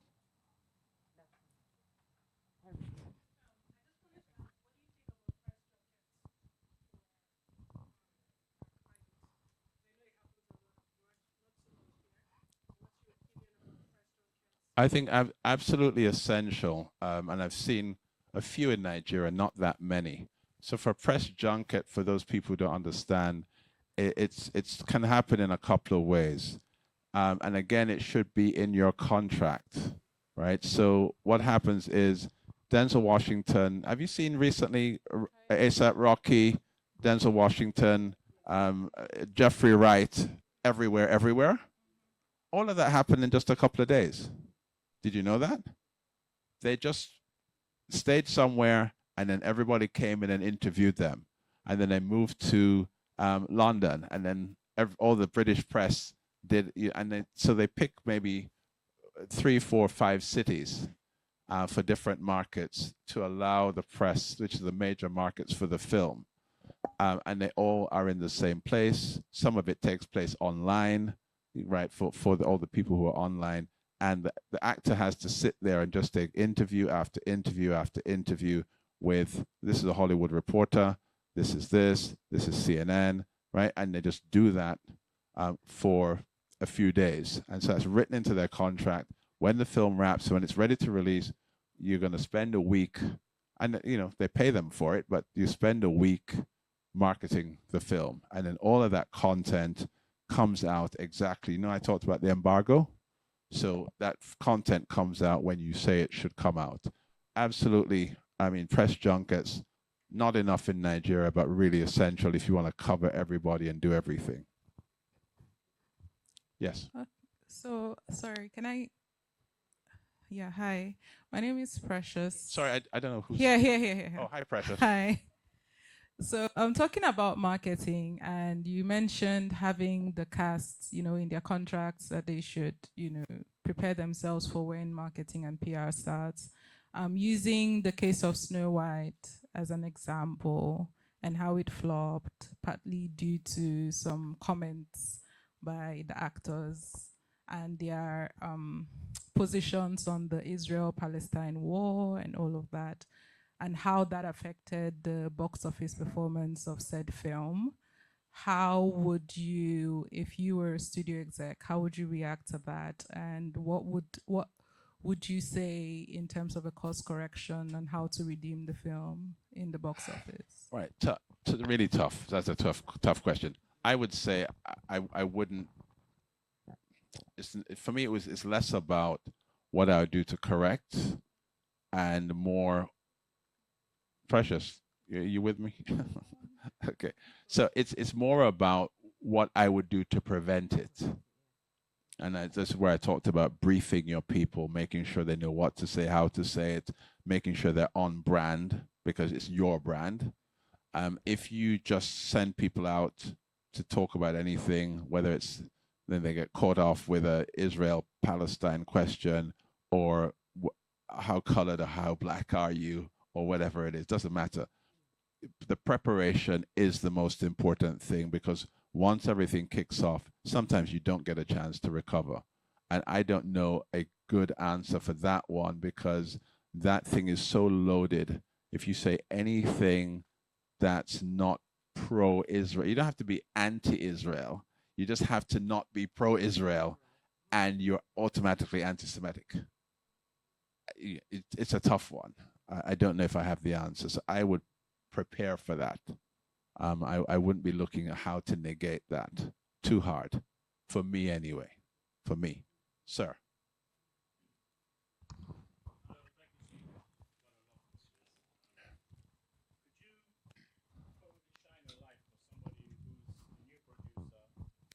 And is trying to build IPs, would you say that the initial script writing stage is very paramount in order for the writing team or whoever it is to think about IP and make sure that the characters like you mentioned, are sort of like franchisable? Is Yes. the word I would use? Please, could you explain a little bit more about it? Yeah, so I mean, really good question. You have to be very intentional about it. So when you're writing, you could write the story. It's a story about X, Y, Z. This happened, this happened, this happened, and that's okay. But if you are serious about IP, you're trying to think about how, within the context of the story, do I create an iconic character? Some character that I can invest all of this stuff in. So if you're writing the story, you might have the character get up in the morning, brush his teeth, go out the door. If you're serious about IP, you might be particular about how he puts his shoes on. Which coffee does he drink? And the fact that every morning there's a certain set of actions that he takes. You might look in your dialogue, are there certain catchphrases that he or she says over and over? We don't do that. If you think about Nollywood, we don't do that. But if you think about Hollywood, a lot of us could recite phrases from certain movies that certain characters always say. And so that's how you kind of build IP into your character. You're very deliberate about think about costuming in Nollywood. Can you remember what anybody wore in most Nollywood films? Can you remember? It was a colorful Ankara with a hat. What, right? And then you think about John Wick. And you can picture John Wick right now, right? Yeah. You can picture with Keanu Reeves again, and in his first big movie. No, After Speed. I mean, Matrix. Everybody remembers those long leather trench coats, right? Or the glasses. That's how you do it. That's how you build something that has real intellectual property. That's how you build brand equity. It's almost like when I'm creating any product. I'm going to take you out of film for a minute so you understand what I mean. If I'm creating food for one of my restaurants at Ebony Life Place, I will never just create a generic type of food. Anyone who's been there, think about Asian restaurants in Lagos. Anyone here eat sushi? Sushi, right? You go to, how many different sushi places have you been to? Isanagi, this one, that, right? There's about 2, 3 you've been to? And they all have the crunch, they all have this one. Have you ever been to any one where they have sushi rice? So that's what we do. So we created sushi made from jollof rice because we thought if it's made from rice, it might as well be made from jollof rice. Because you remember, so that's my IP, right? Niger Reloaded is our sushi with jollof rice and a particular recipe. If you come to our cinema, all over Nigeria, you can get a chicken pie, right? Everyone here had a chicken pie at some point? Maybe you had one today. When was the last time you had an asum pie? But if you come to Ebony Life Cinema, you're used to that. Beautiful flaky crust asum pie. Do you guys getting what I'm saying? So you have to be intentional about everything that you're creating. So we're the only cinema that has a smoked chicken burger, but it's not just a smoked chicken burger. It's called the Smoky because we want to be very intentional that ours. You come to the cinema, you buy a chops box. There isn't another chops box in any other cinema in Nigeria, as far as I know. If there is, then they copied us. You go to, everyone has popcorn when you go to the cinema, right? Sweet or you come to us, you get chocolate, right? Sweet, salt, or chocolate. That's what I mean about being intentional with your IP. So everything that we do, our sushi, there must be one that's special. Our cocktails, something that's special.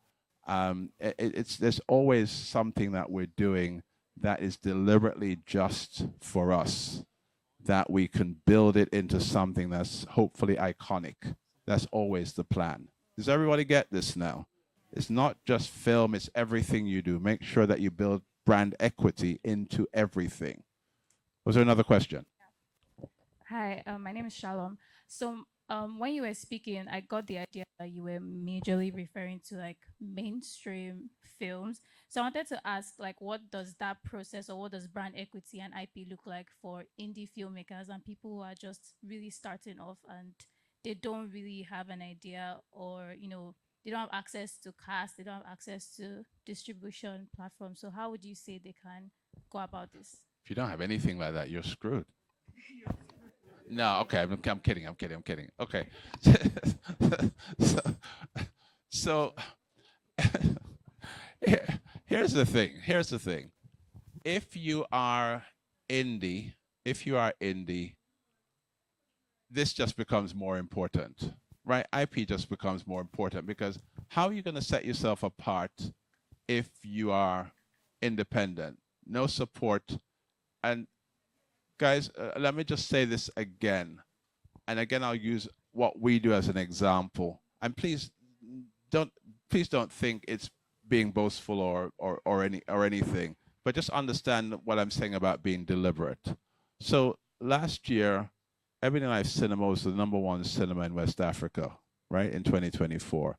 And that's measured by box office. Everybody knows ComScore, right? That's how you measure the box office of the films, box office of the cinemas. And we were #1 in West Africa in 2024. But we're also the only independent, right? We're the only indie cinema in that space. look in the top 10, there's no indies. Top 20, there's no indies. It's just us. So how do we become the number one past all the Genesis cinemas, all the Silverbird cinemas, all the Filmhouse cinemas, to the point where I didn't even know that's what we had done, right? Because in 2023, I ran into one of my friends, the director at Filmhouse. We're on a plane he was going to Cannes for one of your film things. I was going to something much more humble in London, but we both were going to Paris before we branched off. And he said, "Oh, Michael, you guys are doing amazing things, doing really well, blah, blah, blah, blah." And I said, "Oh, thank you, Moses." He's now with Nile, by the way, right? And I said, and he kept going on and on and on. I said, "Okay, thank you, Moses." What the hell's going on?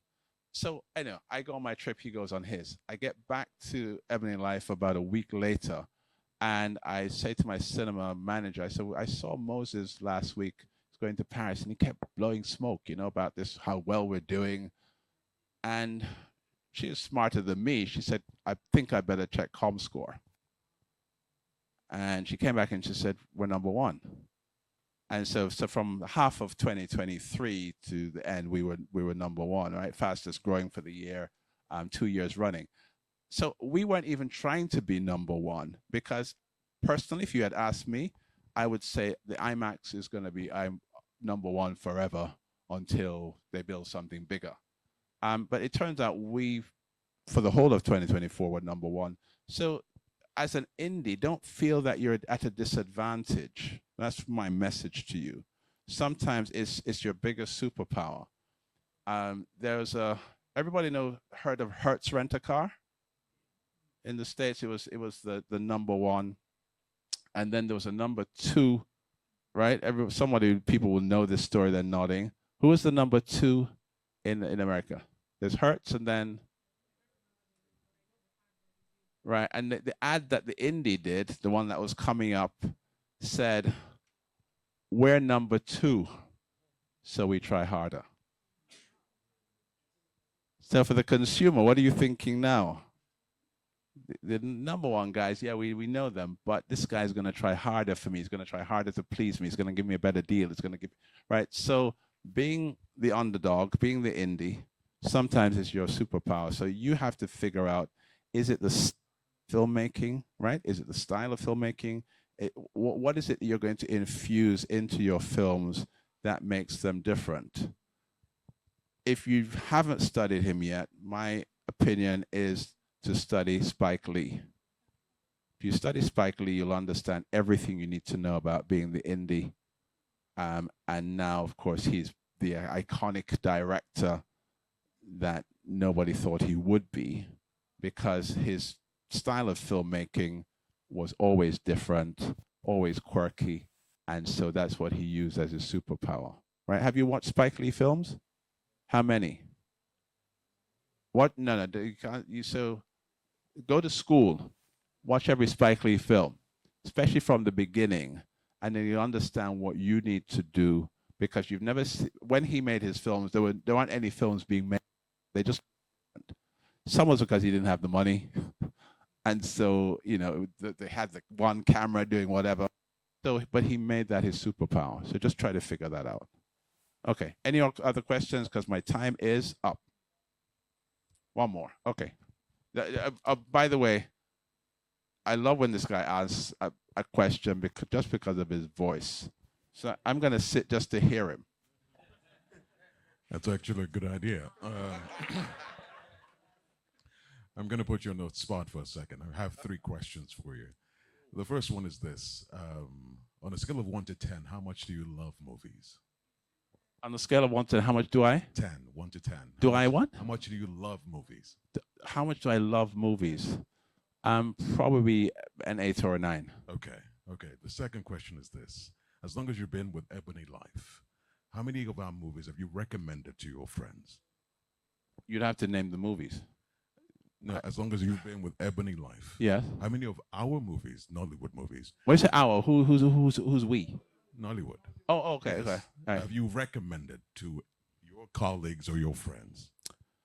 I can't tell you that, but I would say on average, probably 3 or 4 a year. Really? Yeah. That's pretty good. Okay. Yeah. And the last question is this: what is your advice to filmmakers, Nigerian filmmakers, to go to the next level? Okay, so I think, do you see why I sat down for that? All right, so what's my advice? So I tell this to anybody who works with me, and I'm in the hospitality business. I'm not really in the film business anymore, apart from running a cinema. But what I say to everybody who works with me, and most of them are under 40 years old, I say I wish that every Nigerian could understand one thing, film or no film industry. Can you just understand the power of being really good at one thing? Just get really good at one thing.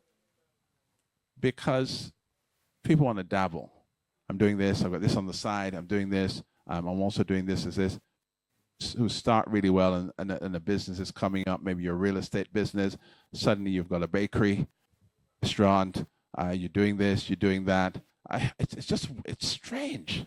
I don't know if you've ever noticed something about the Nigerian psyche that's really weird. When I was in London, I would always know a Nigerian shop.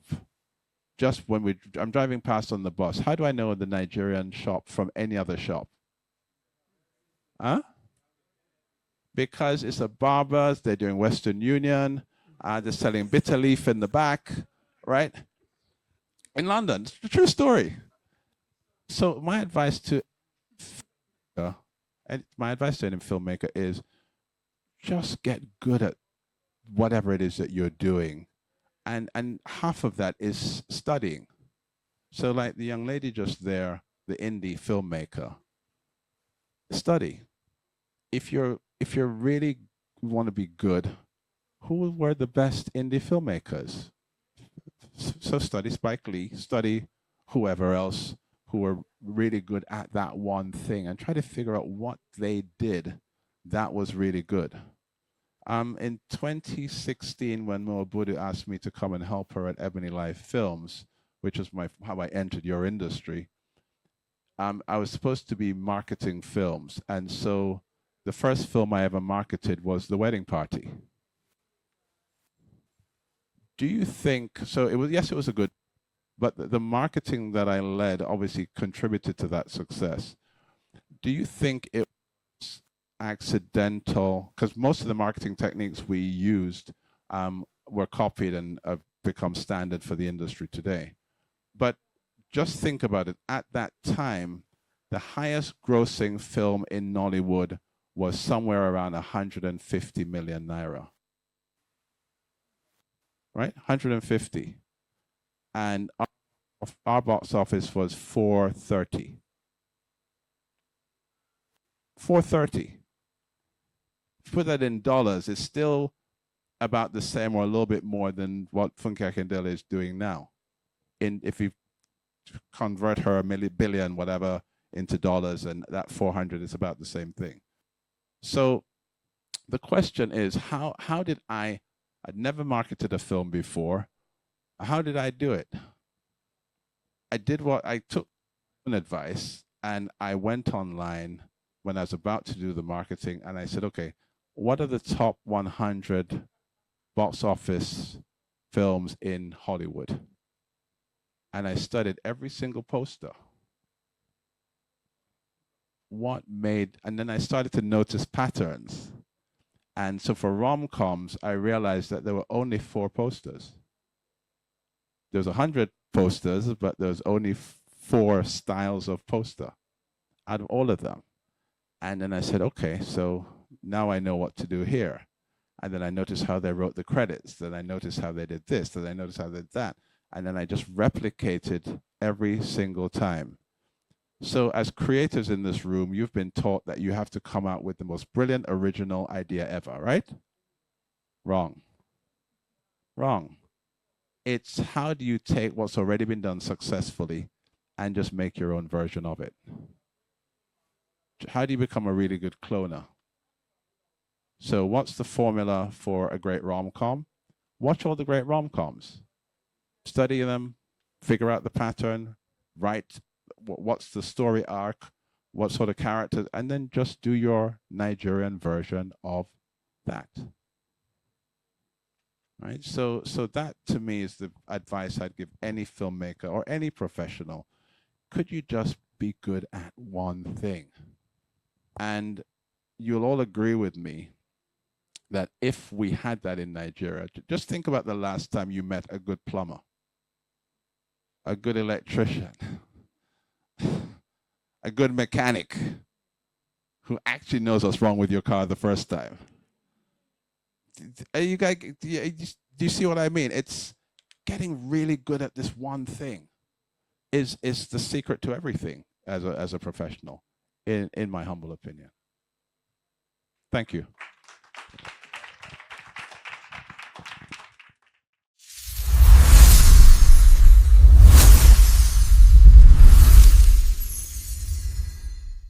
Be talking about unlocking the real truths from the idea to distribution, then to profit. Are you here? No, Chantel. Okay, can you please make her welcome? Can I give her a hand of applause? She comes upstairs.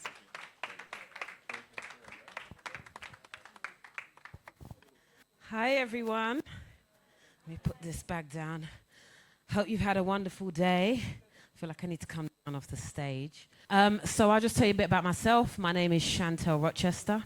I'm a producer, actress from London. And I classify myself as a Jamaican African born in London. So that's how I classify myself. So just a bit of background about me. I started producing about 25 years ago.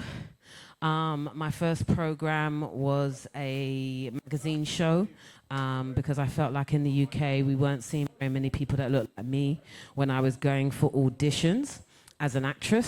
So I decided to kind of jump into producing, to be fair, very selfishly, to put myself on the screen. And then I realized I had skills. Let me try and come up here so everybody can see me. Then I realized I had skills producing. I realized I'm a very good organizer. I realized people like to talk to me, probably because I was an actress, so I was used to talking to people. And so at the time, I was very persuasive, and my mum was finishing social work. So I thought, Mum, you have got nothing to do. I think we should open a film company. And she did listen to me. We started off first training people. So training comes quite naturally to me because we had a big thing in the UK that a lot of black children weren't doing very well in school, but they were very creative. So what we did is sign up with the schools to support them by allowing them to be creative, a bit more creative, and coming to the media arena. So I did that for a few years, first few years, before I even made a production. I went back to college. My mum went back to uni. She got a first degree in one of the big universities in the UK. I went back and got a college course to finish film in moving image. Fast forward, I then worked for the BBC. I then worked for Channel 4 Film Development. Hello? Okay. Channel 4 Film Development, because I wanted to understand what the corporations do. Because I was seeing everybody make films, some good, some bad, some flops, some winning. And I couldn't work out how all of this was happening. So for me, after that, the best thing to do was to figure out how the corporations churned out so much product. So when I worked for the corporations, I was able to see how departments work, who does what, how basically it gets broadcast, how it's sold, co-production. So it taught me the kind of blueprint of how the UK side would work in a corporation. And then one day they said to me, I said to them, so I've been here for like 3 years. When do I get to produce? He said to me with a straight face, when you're about 50, you'll get to production. 50. At the time, I think I was 18. I was counting, I was like, 50, really? He was like, yes, you know, you have to work a long time. That's when I was like, I worked for about another year. and then I quit because I was just like, I ain't waiting till I get to 50 to make a film.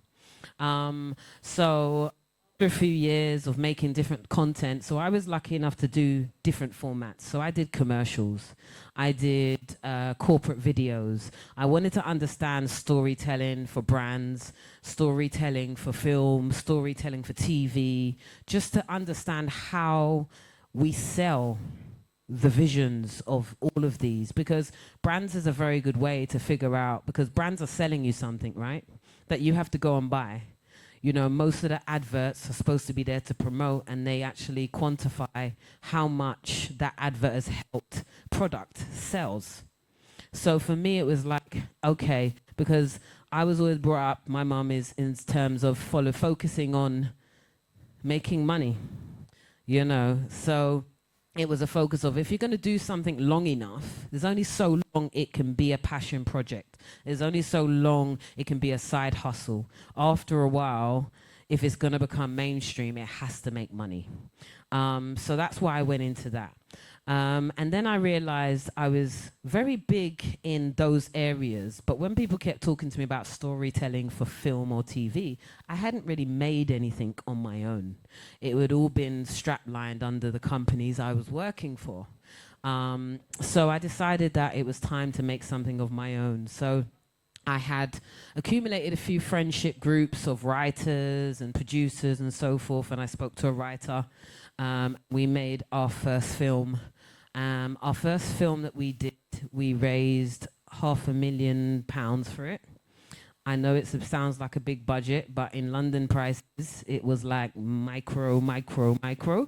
And the story there was that we sat down and we wanted to go to Netflix.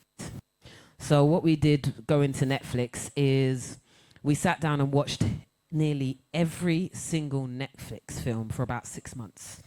It was long, trust me. Every night, my poor boyfriend was just like, again? I was like, yes, again. So we watched all of these films. And so when the writer and we sat down, it was time to write, we knew Netflix's taste. You know, we could see that they like gritty type of shows, you know, who are kind of a little bit off the wall. They're never quite straight lines. They're not linear like TV was. So he wrote, and we made this film. I had a sales agent on this film, which I attained at Cannes Film Festival, and he said, yes, we can sell this film. So when it came and it was finished, post-production's coming, they're going to market to sell this film. First thing I'm saying, I'm like, why are you even spending our expenses on market? We made it for Netflix. Can't you just send it to Netflix? That would be simplest thing ever from your office. It would be cheaper for me than you go into the market. They was like, but we still have to go to the market. Unbeknownst to me, they weren't planning to ever go to Netflix. So they went to the market, which cost our budget maybe about £10,000 of expenses that we didn't really want to pay, but it came out of the sale. But they wouldn't send it to Netflix. So I had to sit in the office and basically just explain to this gentleman that you work for me, I don't work for you. And if you don't send it to Netflix, you are fired. Simple. And he carried on saying, my name's going to be dragged through the mud. It's a £500,000 movie. Netflix are never going to want it. 30 days later, we had a deal. So I was right and he was wrong. And the reason why I explained that story at the beginning is because to explain that when I speak about getting to profit, it all starts at the beginning. Getting film to profit, everybody talks about, and I've listened to a lot of the talks, which have been fabulous, by the way, here today. And we've all talked about how we get over this issue about funding for our films, going mainstream, going international, you know, and it all starts about the creatives that create the ideas at the beginning. Because if you're not thinking about money at the beginning, then you already set yourself up to fail at the end. Because now you have no understanding about who this film is for, where it's going, what distributors, and now what you're at is that now you have an issue with selling because you never thought about who it was for in the beginning. So a few of the strategies that I use to do that, because since then, nearly every production after that point that I have walked into a room has been sold, bought before I've made it. And the reason why I do it that way is because producing is already a hard, lonely, and exhausting area. And most of the time, what people don't tell you when you start producing is that you're working for free for a very, very long time. And maybe one day in your life, you might make money. But not the rest, but the rest of the world doesn't all operate like that. For example, in the US, they have the most minimal fundings for filmmakers, but they still make a business out of it. Why? Because they think about the business at the beginning. And as a people, we need to do exactly the same thing, you know? And it might sound simple because it is. We have to understand that, yes, we can churn out project after project after project and feel like we're working because we're busy, or we can spend the same amount of time at the beginning thinking about the end, so that when we work and work and work and make the product, we already know where it's going and we already know how much money we are going to receive, so we can make another project. So for me, that is the biggest thing here is we've got an idea. Where's it going? Who? Distribution, TV, SVOD, pay TV. Where is it going? Now, the reason why my company Know Your Power was born is because I went through a situation with a multi-million-pound film, which was for Netflix and BET, and my co-producer disappears with half my money mid-shoot. So I'm stuck with my UK people in the middle of a country, and we got no money, and our producers disappeared with like £400,000. It wasn't small. And I got crew turning up and suppliers turning up. Where's my money? And I'm like, they want to speak to the producer. This is the moment I felt like crawling under somebody's house and hiding, you know. But, you know, luckily I'm from South London, you know.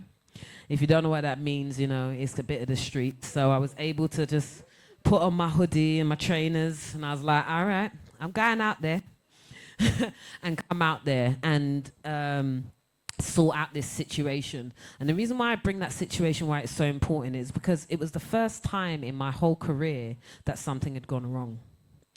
I had never had something so big go wrong before. You have things that go wrong every day on film when you are producing, when you're prepping, this person drops out, that person. But you don't usually at this level have something like that big of a hole that you have to fix. And it was at that point I realized, wow, so what happens to people that ain't even at my level, that can't call the people that I had to call, that are sitting there going, cracking their head about who the people that they're gonna have to pay back that they can't pay back, the emails, the crew that needs their bills paid and you can't pay them. And that's the position I was in, with 2 countries, 100 people calling me at a day for about 6 months, until the point I had to get a private phone, another phone, so that I could talk to my family because it was ringing off the hook, you know.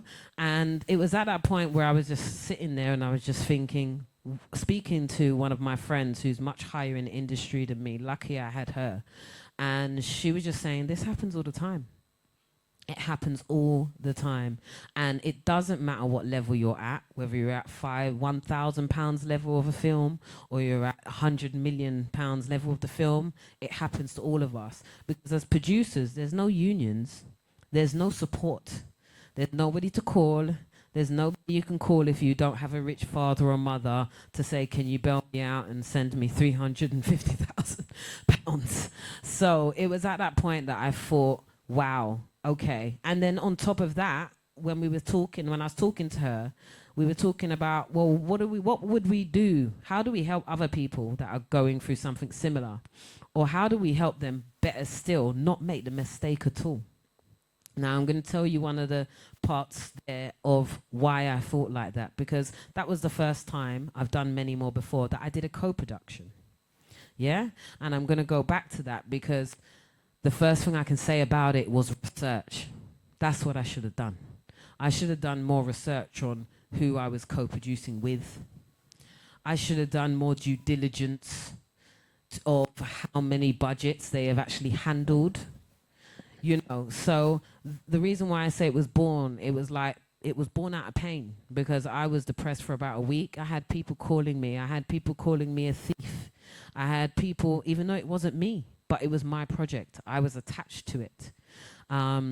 Luckily, I had a few friends in the industry. I'd been in the industry for 20 odd years, so I'd handled more higher budgets than what I was handling. So there was a few strong people that stood up for me, my government, the BFI, etc., and put me back on top. They brought me to Cannes at their expense. They made sure that the industry knew that it wasn't me particularly, but what happens if you don't have that?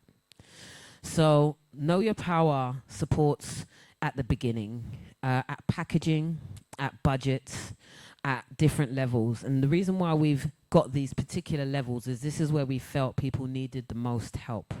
We're always told that our projects aren't good enough, or, you know, I was hearing the gentleman before talking about we don't need to make, you know, climb Everest to get a project. It doesn't need to be this fantastic idea out of nowhere. Because when we see our counterparts overseas, I saw a film the other day called The Fish.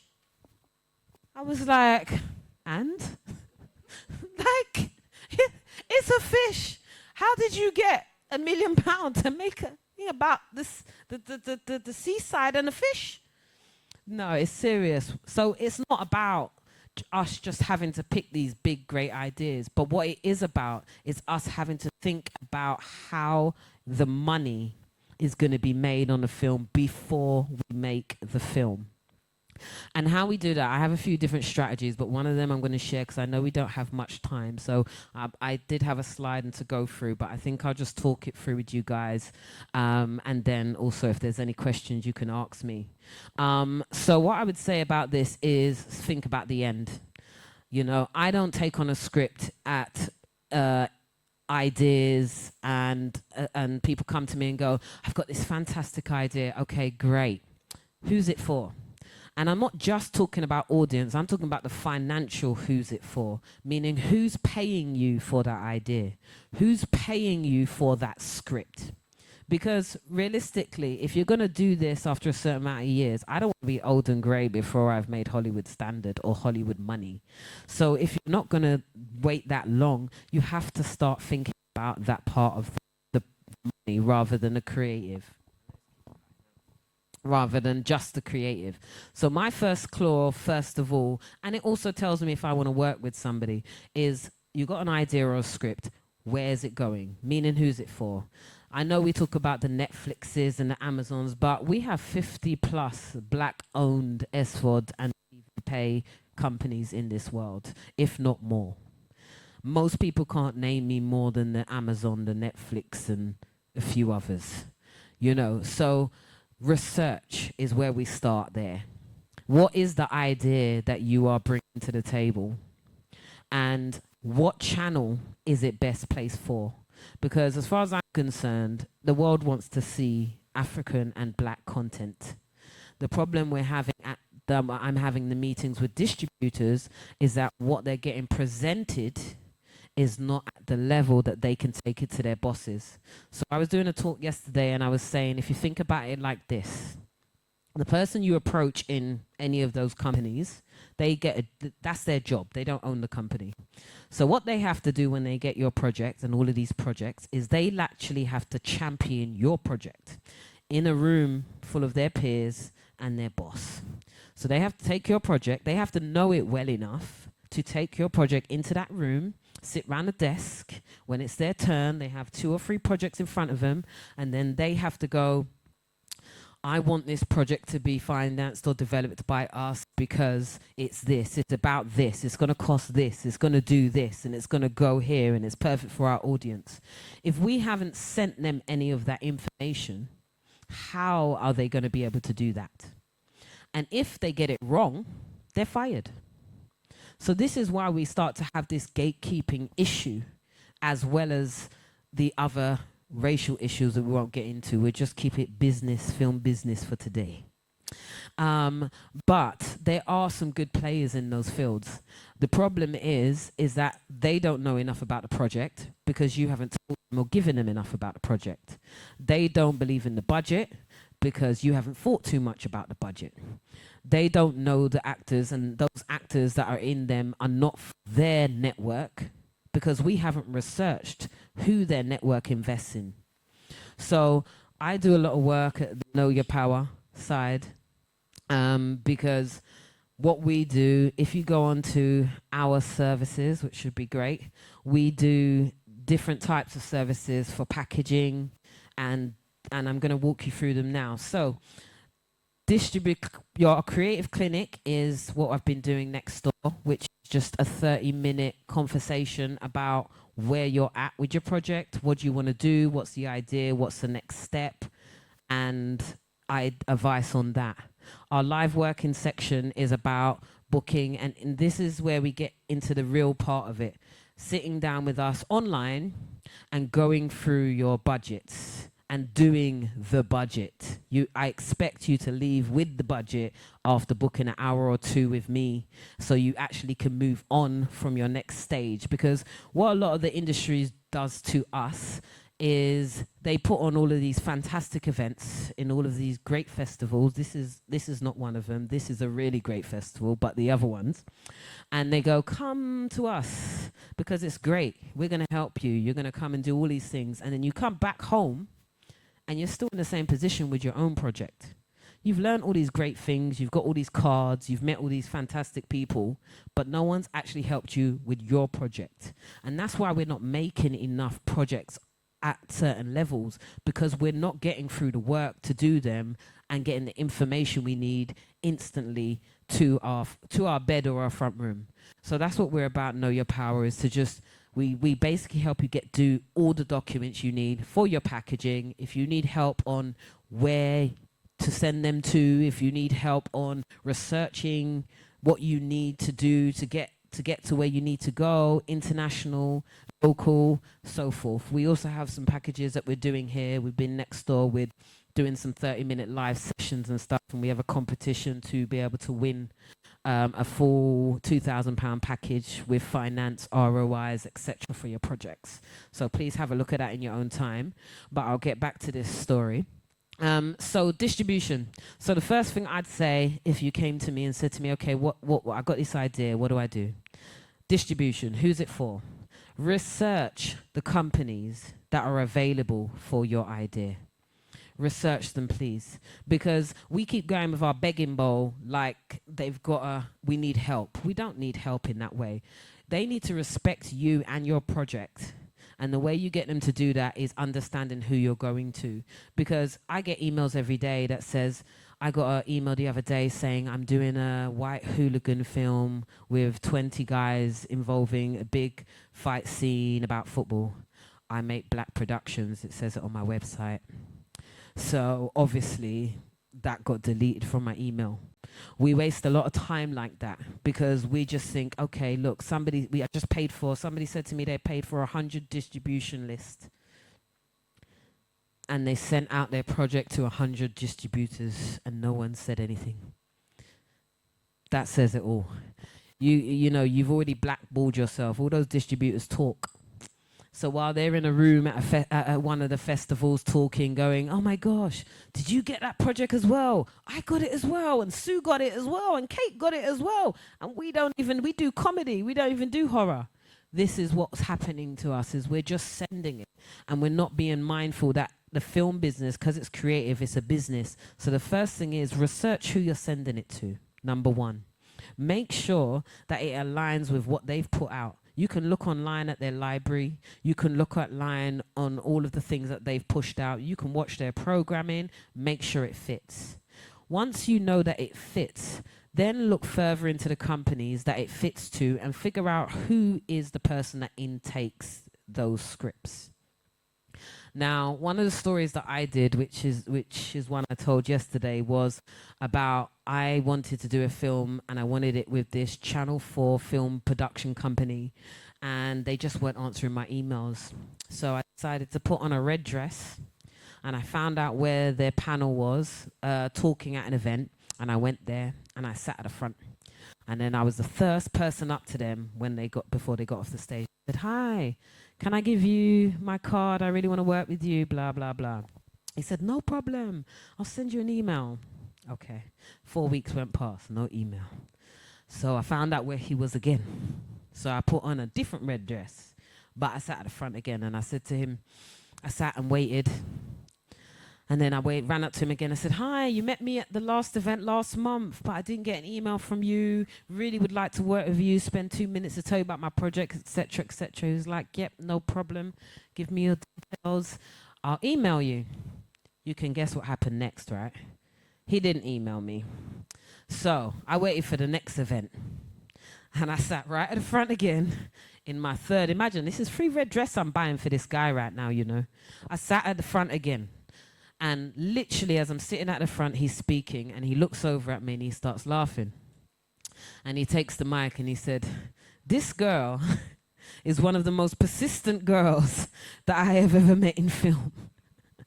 So I am going to reply to you this festival today, and we're going to go and take a seat." That's how persistent you have to be. Because I knew that when he got me into that room and I was able to explain to him how much I knew about his company and how much I knew that they needed my project and how right my project was for them, that he would give me that deal. We worked together on a production for Channel 4, which worked. So this is the point of research that we need to get to. We need to start realizing that our projects and ourselves are the assets. It's like a house. You know, we are the house that everybody's paying down on. So we have to infuse our brain with the right things to make sure that we are also protecting the creatives that we bring on board, you know, because that's another thing, is that once people want to know that you're going to do everything you can, like it's your money, you know, and if it was your money, would you really give it to somebody that came to you and didn't know all of these things? You know, think about it. And that's why I think we have to get the human experience in film. What would you really do and give your money to? And what would you really need from them? And that's how we have to approach it. So definitely at the end. Secondary to that now, once you've got a finish line, then you can go back to the idea and then start going, okay, look, they said that they'd be interested in this, this, and this. This fits with us. What actors do they use on that program, on that station? What actors are they most used to invest in? What actors, are they like new actors? Are they like old actors? What actors can we afford on our production that would be a green light for them? And then you can start focusing every single thing that you put down on your list to get your project moving with the offset, knowing that you know exactly who you're going back to. Because that's the key, because then every decision you make after that ignites you straight back to the person with the money. Whether it be knowing that they use this Nigerian star or that UK star on their platform, and they work a lot with these people, it now gives you a client or a cast list. You know, secondary to that, it gives you a director list, because you'll see what types of directors they like to work with. Then next, it gives you a crew list, because you'll see the DOPs, the sound guys, the gaffers, all of those people, sound designers that they like to work with. And now when you create a deck and a package, it speaks to your money. You know, because often what we're doing is we're making productions and we think we're being productive by being busy. And it's not the same thing. You know, being strategic is for our benefit, so that we hang on to the people that really believe in our projects and give us money. I'm sure there's many people in here, as I have failed before, you know, has failed and owe people money that you really don't want, whether it be family, friends, people you know, and it's embarrassing. But not only is it embarrassing, for me when I failed, it was embarrassing because what I could have done instead was so much simpler. It was so much simpler to just have researched what I was supposed to research instead of just believing in what other people were saying about the person I was working with, you know? So once you've done your idea now and you spoke to all of those truths, then you can do your packaging. Now, if your distributor, for example, which most do, are not giving you all of the money, most of the time, once you've done your packaging and if you spoke to that distributor, you've created a bit of a relationship. So you can every now and again go back to the distributor and say, oh, we're thinking about these actors and this is who we're shortlisting. You know, any ideas you'd like to throw my way, I'd be well and happy to accept them. You are feeding them the information. So every drop of the hat, they are remembering your project and you all the way through. And that's where you need to be, because the relationship is now entwining with yours and you and your project. As you do that, you're also crafting the package for them. So how can at the end of it, they're going to say, no, you've actually designed it for them. Now, we all know ego is a big thing in the world. Trust me, people love when you design something for them. They love it. And that's when now Jane or Sarah can go into that group meeting with her chest and say, yes, we're making this film because it has this actor in here that we worked with on this, and it has that DOP or that gaffer or that production designer that we're used to working with. They're using this set that we're used to working with that company, and it's a no-brainer. It speaks above all the other projects on that table. And that's how you secure that deal, because you've created a relationship, you've created trust, and you've now created yourself some money on a project that you haven't spent any money on. It's time you've spent on it. And that's what we need to do now to elevate. That's what the rest of the world are doing. It's not because they're better or our stories are not as good. It's not that at all. You know, we've seen how much our stories sell worldwide. But what we have to do is stop relying and in a way being a little bit lazy with the beginning, you know, because we get caught up in the idea of what we're doing, but we forget until it's time to reap some money about the money bit, you know. So if we do that, then you can possibly get a pre-sale deal, which is money on paper. You know, and then you'll know from that and what you need for your budget, how then to fix. Then you know what you're going with an equity investor, and you're saying, right, I have whoever it is on paper. They've already committed to 10,000. I have some funding over here that's committed to 5,000, and now I just need you to give me 25. You know, and it's a no-brainer for an investor because you've already got most of the money. And every investor wants to invest in a film that's going somewhere, that's already got that. So my final words to you today would be, if there is certain things that you don't do well, find somebody that does.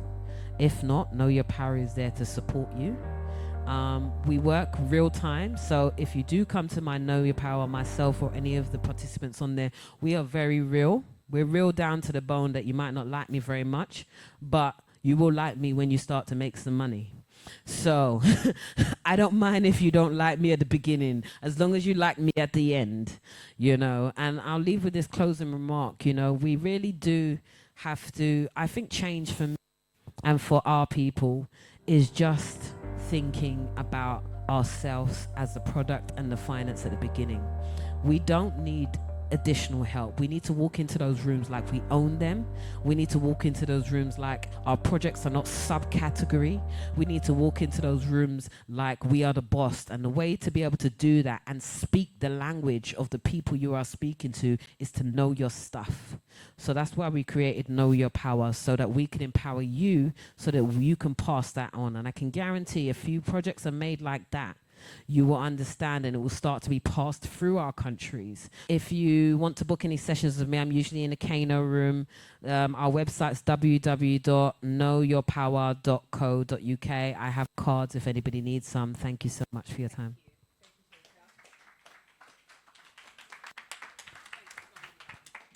Thank you very much. That back. Thank you so much. And as she rightly said, she's still around. I think there was a session before now at the Kano Hall, so she'll be there from tomorrow till Thursday, I think, before we go to the island. So the next session is second to the last one, but I want to please indulge us to wait behind for the NIFS ICE program, which Godwin will be speaking about.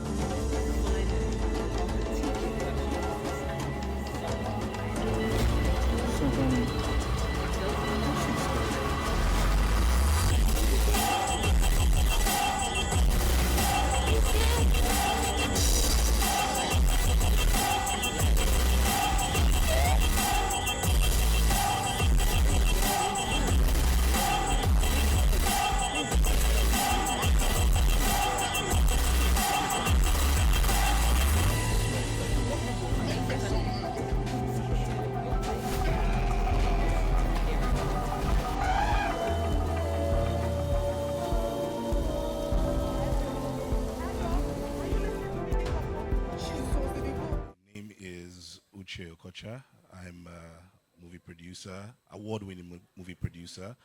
I'm a co-founder of Trino Motion Pictures, and I'm also the managing director as well.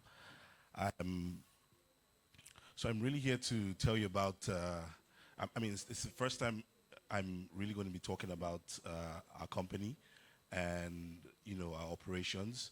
I know a few of you know about us. Anybody heard about Trino Motion Pictures? Yes? Okay, great. So today I'll be speaking about advancing the business of an international film studio in Hollywood. You think about, you know, advancing the film business. What does it? I'll tell you, it's three things really. It's operating in a structured studio grade model. It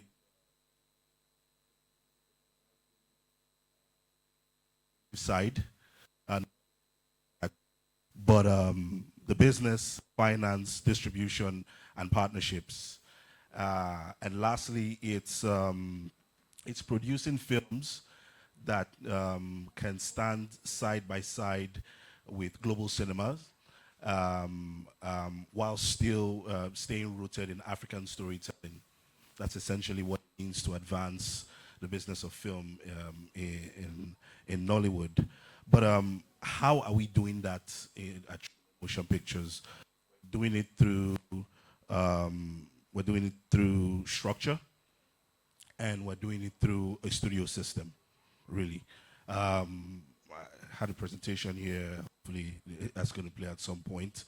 But a little bit about, you know, a little introduction about Motion Pictures. We are an award-winning international film studio in the business of developing, producing, marketing, and exporting authentic African entertainment from Lagos, Nigeria to the world. We are we're a subsidiary of those studios. Yeah, and we have again. I wish my will come up so I can show you a little bit about, you know, our team. So we have our founders and our management team are a group of individuals passionate about the business of film and dedicated to realizing our vision and our mission. Okay, can you please start?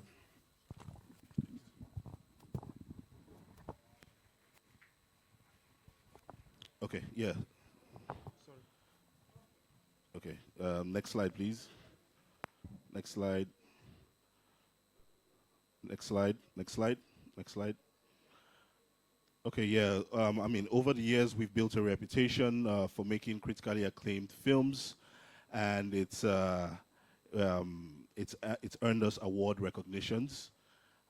Next slide, please. Next slide. Next slide. Next slide. Next slide. Next slide. Next slide. Great. I was talking about structure, how we advancing the business of an international film studio in Nollywood. I mentioned through structure and a studio grade model structure. When you think about the business of film in Nollywood, what really comes to mind? I know most people will think of production, first of all, film production, right? You need to think of film production not as the business of film, because really that's not the business of film. It's actually a fragment in the business of film, right? For us at Trino, it's a department, it's a division, right?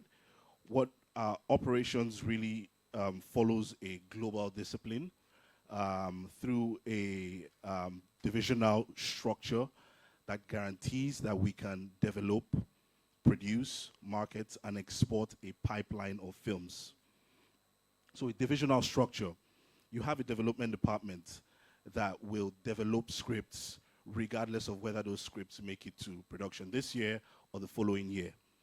You have a production department that will produce a certain amount of films regardless of whether they are released this year or the following, definitely to be released the following year. and you have a post-production department as well, that will ensure that you have films ready to be released and exported, right? And marketing is working round the clock to ensure that we are promoting our library of films, existing films already, and then of course we are creating campaigns for upcoming titles and ensuring that there's awareness for where they are going to be. And business development, sales, sell, license, secure distribution deals, build relationships, and that's a structure right there. They are interdependent in the assembly line, but at the same time they are independently operational, performing different tasks and targets, right?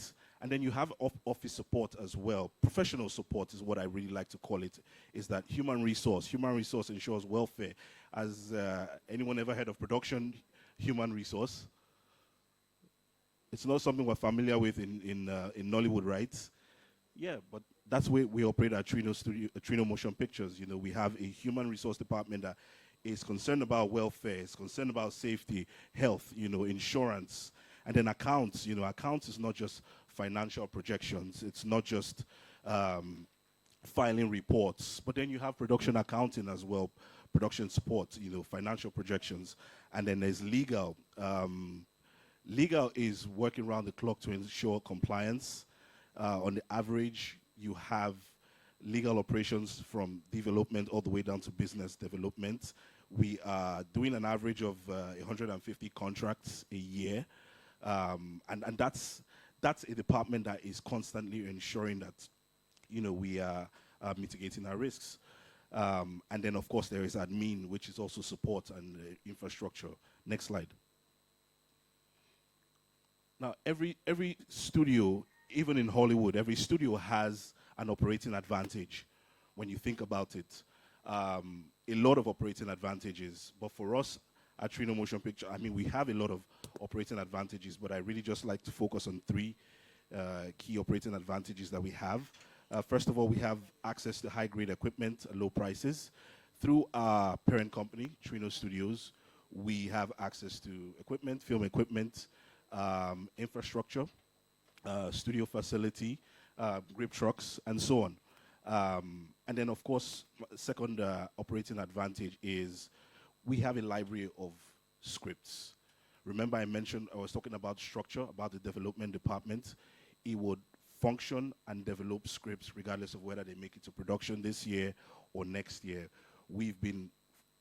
That division has been operating that way for a number of years now. We've been developing scripts that are production ready, and this ensures that we can maintain our pipeline, our operations, and then of course the relationships that have been built over the course of time. We've built a database of over 400 writers. That's something I'm actually very proud of. And then of course the third one is strategic partnerships. This is very important. This is very key. Partnerships. If you want to go further, you need to go together. Partnerships ensure that you advance, your business advance on not just a local but a global scale. We've built partnerships with distributors, sales agents. We have localization partners to ensure that our products, when we are exporting them, across the globe, we are able to localize them to languages in any territory. We also have relationships with industry events like Nifs, of course, creating this wonderful platform for us to meet, connect, and network. And then also the initiative of creating training programs where we can support the industry, we can impact the industry by not just training the creative side, but very importantly, training the business side. Next slide.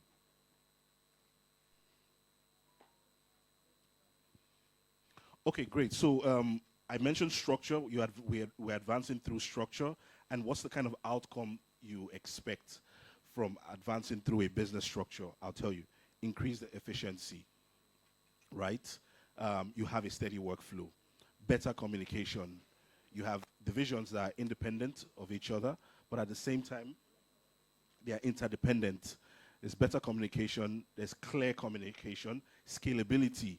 We have the capacity to go from two productions to 4 productions to 5 productions a year because of the structure.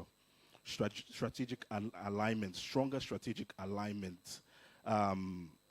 Every part of the operation through the assembly line feeds into the company's goals, which is to ensure that we are able to export African stories across the globe. And then, of course, risk management and compliance. We are mitigating risks and ensuring that we are compliant, we are observing policies and laws, copyright laws, and of course, tax laws as well. Next slide. I talked about structure, and now I want to talk about the system.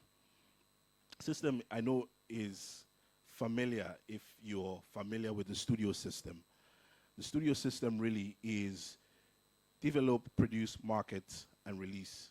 Yes, studios have pipeline films, and then they have critically acclaimed films. Pipeline films, tentpole films, are films that they would develop, they would produce, market the hell out of them, and then they will go to cinemas, right? Blockbusters. But critically acclaimed films will take a different route. After they're produced, they'll probably go through the cinema, the festival route, and then, of course, they'll get released. That's a system that works, that has been repeated over time. We've seen it, and it's efficient and it's consistent. At Trino Motion Pictures, what we do, we develop high-concept African stories. So by developing, we'll have idea sessions. We will come up with story outlines, and then we will find writers suitable to the genre that we've developed, put them on a contract, give them timelines, monitor the workflow. That is one aspect of creating scripts. If we don't do it that way, then we are constantly sourcing for spec scripts that have already been written by independent writers, and we will find them. If it's a story that aligns with the kind of stories that we want to release or work with, we will reach out to the writers, secure the rights, and then slate it for production. Other ways for sourcing for material, so many other ways: literary works, books, audio plays, even movies. We adapted a film that was released early this year in February. It was adapted from an audio play. Had an existing audience in the UK already.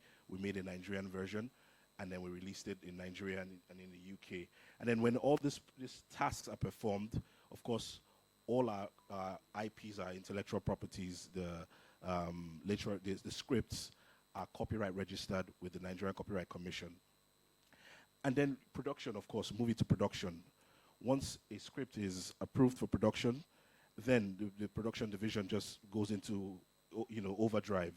Engage talent, attach the director, attach talent to it, hire the crew, manage the workflow from pre-production to principal photography, ensure that you shoot it on time and on budget. When that is done, post-production as well. Post-production takes the product, does what post-production is supposed to do, hire the crew, manage the workflow, get it through QC, quality check, package it, even down to the DCP, digital cinema package, and send that to the cinema if it's going to the cinema first. And then, of course, marketing. Marketing by now is already aware of the whole operations going on from script development to production. Marketing is creating a marketing campaign, ensuring that they are curating all the assets they require to start creating content, strategizing, engaging, media houses, talent, influencers, whatever it is that is required to manage the release campaign for the picture. Also, marketing is also depending on the kind of film that is being made. If it's a film that we're making that is going to go straight to the cinema, then marketing is going to run a marketing campaign to support that. If it's a film that we want to go through the festival route, then marketing is going to enter it into a number of festivals. Once it gets into a festival, any festival, then we know that we are going to premiere the film in that territory. Marketing is going to engage a foreign PR company and plan a marketing campaign to support the premiere in that territory.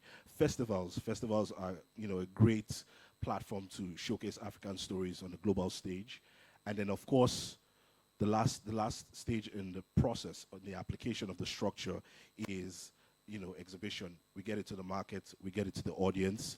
It's going to go through cinema, both domestic and foreign. It's going to go to airlines. It's going to go to a streaming platform or multiple streaming platforms. It's going to go to cable channels.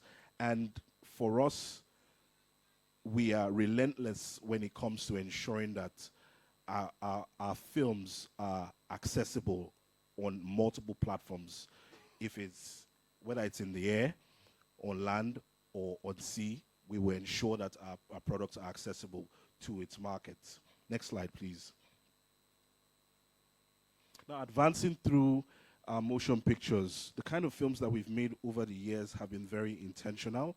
The kind of casting that the casting that we do, multi-ethnic casting, but one that really and truly speaks to advancing the business in an international film studio is doing a cross-country cast. Right, we've had 3 of our films where we've casted major Ghanaian actors. This ensures that we have the star power to release that film in that territory, market it in that territory. Also, the kind of films that we make as well, we try to develop globally relatable films. Let me explain a little bit further. The Weekend was a familiar premise that was told from an African perspective. We intentionally knew that we wanted to make a film that would have a global appeal, but at the same time, it was African. Now, we got a number of reviews where some people said the film was like Get Out, some people said it was like Ready or Not, but that was very intentional, and it was a strategy that worked, right?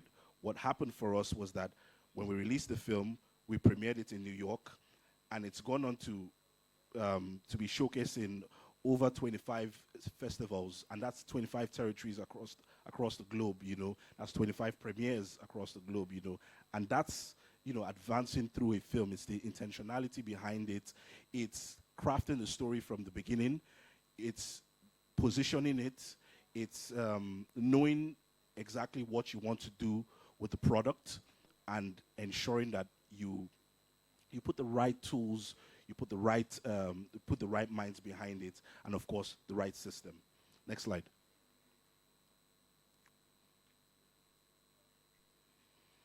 So advancing through international film festivals, these are a few of the festivals that we've screened at over the years. Festivals are a great platform to showcase African stories across the globe. You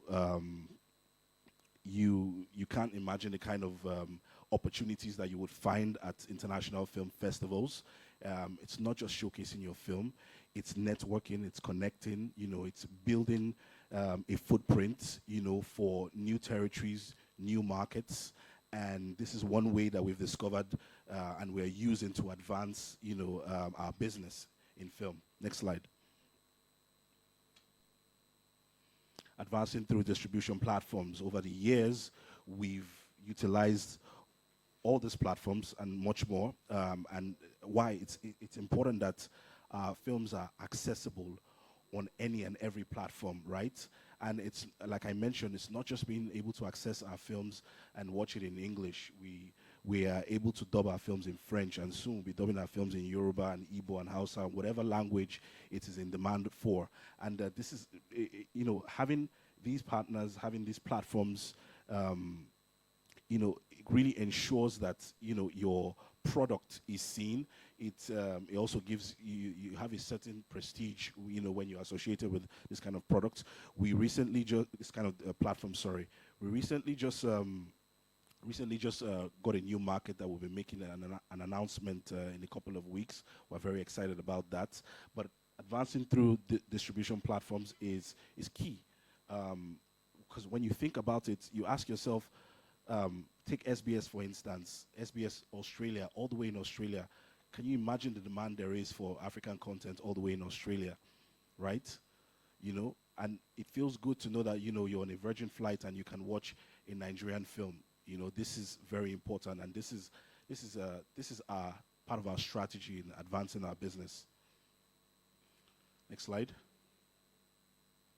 Now, advancing through a studio system, what is the outcome? Creative outcome. You ensure a steady pipeline of films, right? That's the creative outcome. Financial outcome. You reinvest your revenue to future projects. The more pipeline of films that we produce, we are able to generate revenue and put it back into the next project and the next project and keep growing the library. Operational outcome as well, social cultural outcomes as well. Industry and market positioning, like I said, industry partnerships, new markets, new opportunities. These are the kind of outcomes you have when you advance through a studio system. Next slide, please. Strategic insights for advancement in 2025 and beyond.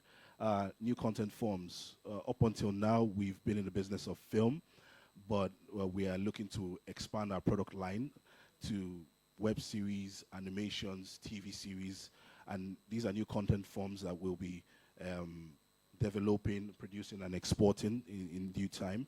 And why is that? Because the audience is key, and the appetite for content in different forms keeps growing.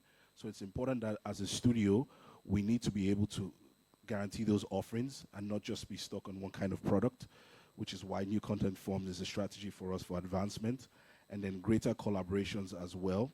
Like if you want to go fast, go alone. If you want to go far, go together. So partnerships are very important. Industry partnerships are very important. Co-productions as well. I feel like all the major studios in Nollywood should at some point join forces and just make a super film, you know. Yeah, that's something I'm advocating for. New markets as well. New markets are very important.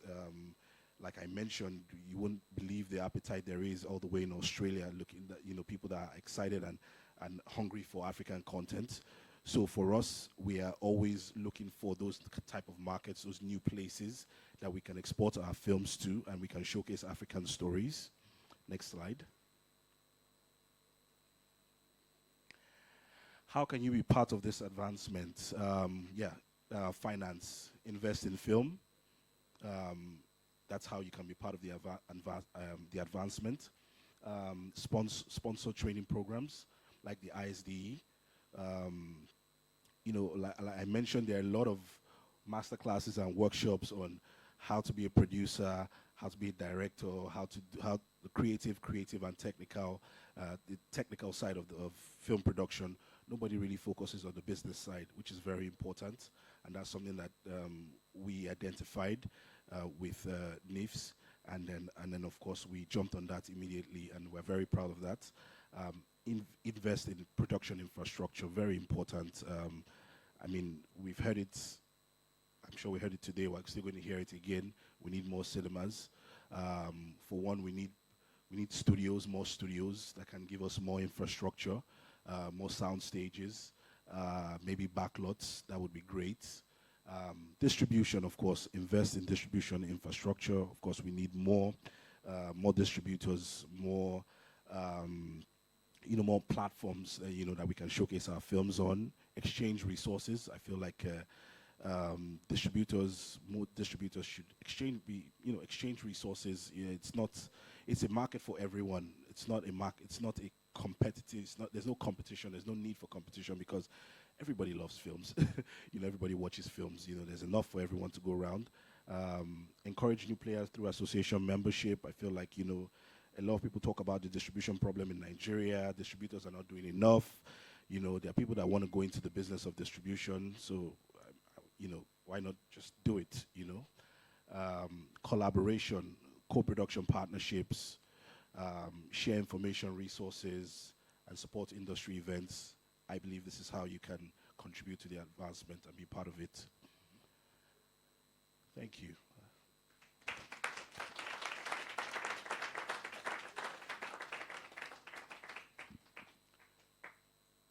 Any questions for me?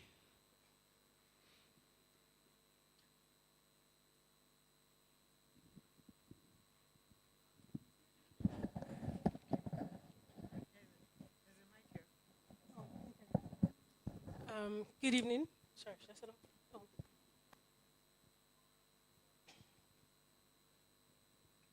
So that was a very comprehensive presentation. But I'm curious, did Trino, when Trino was starting out, was the end goal, did you have the finale in mind from the beginning? Or was it something that came about through the evolution of the company? And how has that journey been in general? Okay, great. Yeah, thank you for that. So the finale that's still ongoing because we've really just started. We're clocking 10 next year.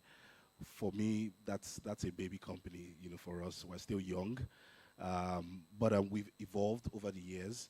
We've had areas where we've had to adjust and learn, had to adapt to what the industry is.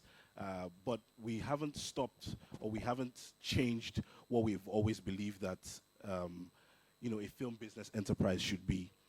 It should be structured and it should have a system, and that hasn't changed. What we've done over the years, that rather than trying to fit into the Nollywood system, everybody we've worked with, I don't want to use the word force, but we've sort of encouraged them to be a player in the structure that we've put in place, right? One of the challenges we saw when we started was that a lot of creatives don't like doing contracts. People shy away from contracts. You send a contract and it's a problem. But over the years, we've encouraged, all the creatives that we worked with, we've encouraged them to, contracts are good. It's binding. It protects you. It protects us.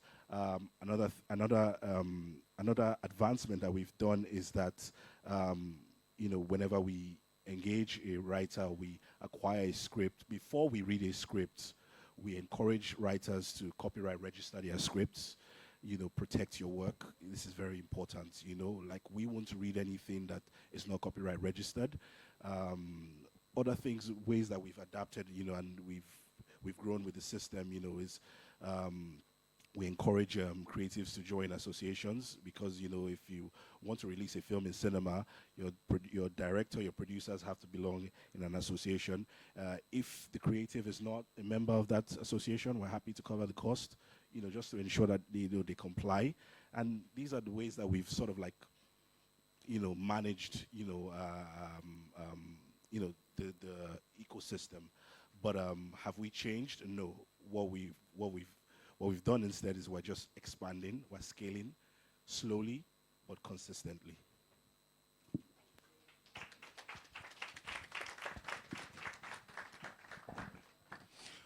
Good evening, sir. A wonderful presentation. One of your work, Sylvia, was a beautiful film. I'm still looking for the writer of Sylvia. I don't know if you want to give us that little expo. I can have a one-on-one with you. I think it was a very beautiful film.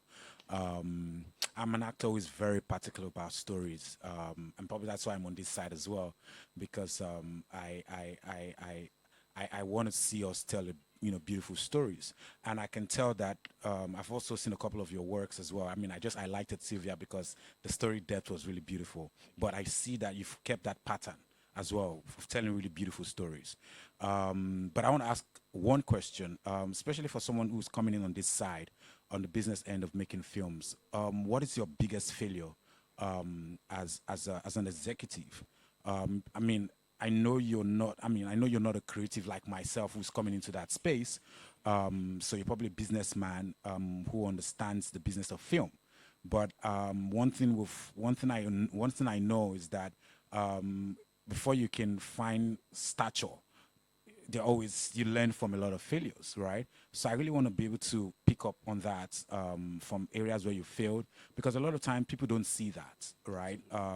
People don't see areas where they see great stories, they see a really successful film, but they don't see the areas where the producer failed or where the film, other aspect, other films that failed in the past. So I really want to hear, a little bit in depth of areas where you failed and how you pick up from that and, continue on this beautiful journey that you're doing with Trino. Yeah, thank you. Okay, great. Thank you for that. Thank you. Right. So, like I said, we're relatively young. We turn 10 next year. And Sylvia got a couple of nominations, and we didn't win any award, and that felt like a failure for me personally. But you keep on going. You do the next film, and you believe the next film will do better. It's taken us, almost 10 years. But last year, we won Best Film and Best Nollywood Film at AMA. That's almost 10 years in the making. We've been making stories for that long, but it's taken us almost 10 years to be able to stand there and say, okay, yes, we are award winners. So it's, is it an achievement? Yes. Did we feel like we were never going to be able to do that? No. It's the movies. You make the films, you believe in the films, you support the creatives that you work with. As a matter of fact, the writer of Sylvia is also a writer on The Weekend. She's an award-winning writer right now. She was nominated for Sylvia, didn't win, but then she won for The Weekend. So that just tells a story. I would say another failure, but I mean, like I said, you just keep on going. I would say another one is that in the box office, cinema is one area that I would say we are still learning, right? We're still learning, how to make a film a blockbuster, that does the numbers in the cinema, and does all the hype it does. For marketing, I think we've cracked that. We have a marketing division that works around the clock. But cinema it's tough, and it's not just a Nollywood thing, it's a global thing. If you look at the box office in Hollywood, you would see that only a certain number of films actually do very well. So it's a global thing. But that's something that we're still learning, we're still observing, we're researching, and every film has its own strategy, and we will keep producing till we have that film that becomes that box office success. But we don't look at that as a failure, because film is lifetime, right? It goes from one platform to another platform, and as long as there's somebody out there in the world, some platform that wants an African story, then the movie is always going to win.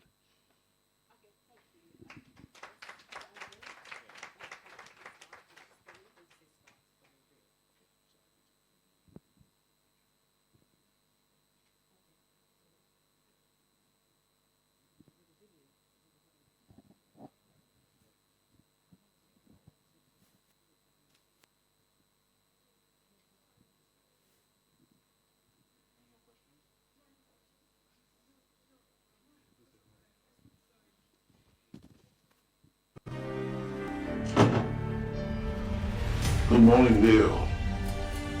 We're going to have that.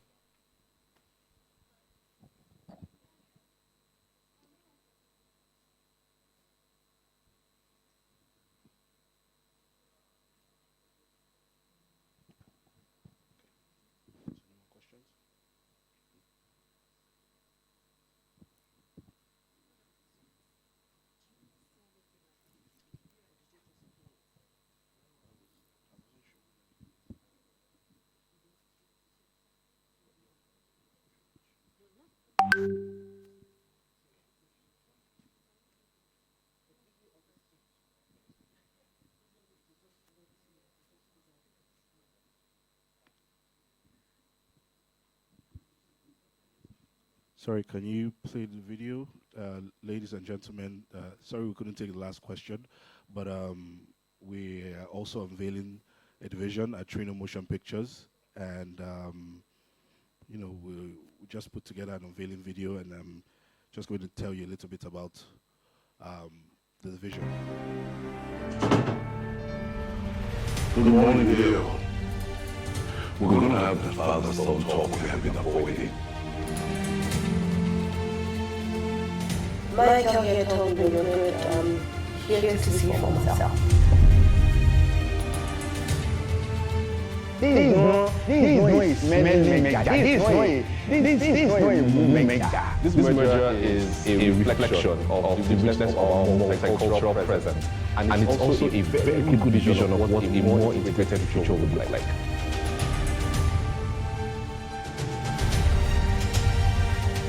Hello? Are you listening to me, Nini Kobo? Yes, ma'am. That would explain why you're there. And I am here. I didn't put you here.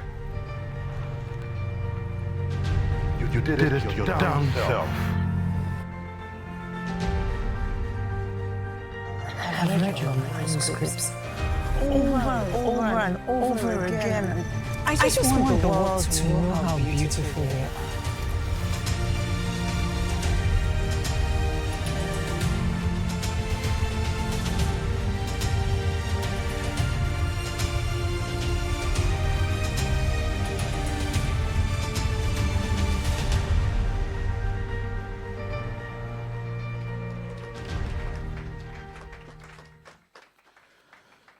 Ladies and gentlemen, partners and creators, visionaries and dreamers of the African story. Good morning, Dale. Today I am excited to announce the unveiling of the Content Acquisition and Sales Division at Trino Motion Pictures, equipped to support young and upcoming creative entrepreneurs in the business of content creation for TV or online platforms and film production. As a company, we stand on the edge of a new chapter, not just for business, but for the entire ecosystem that powers the TV content industry, Nollywood, and African cinema. It is with deep pride and dedication that I reveal a bold new step in our journey, this new content acquisition and sales operations dedicated to representing independent producers across the continent of Africa in major international markets for film and TV content, and also to support the film and TV ecosystem by investing in international sales to provide the needed structure for selling and marketing our content globally. This is not just a business decision, it's a new mission, a calling and a movement.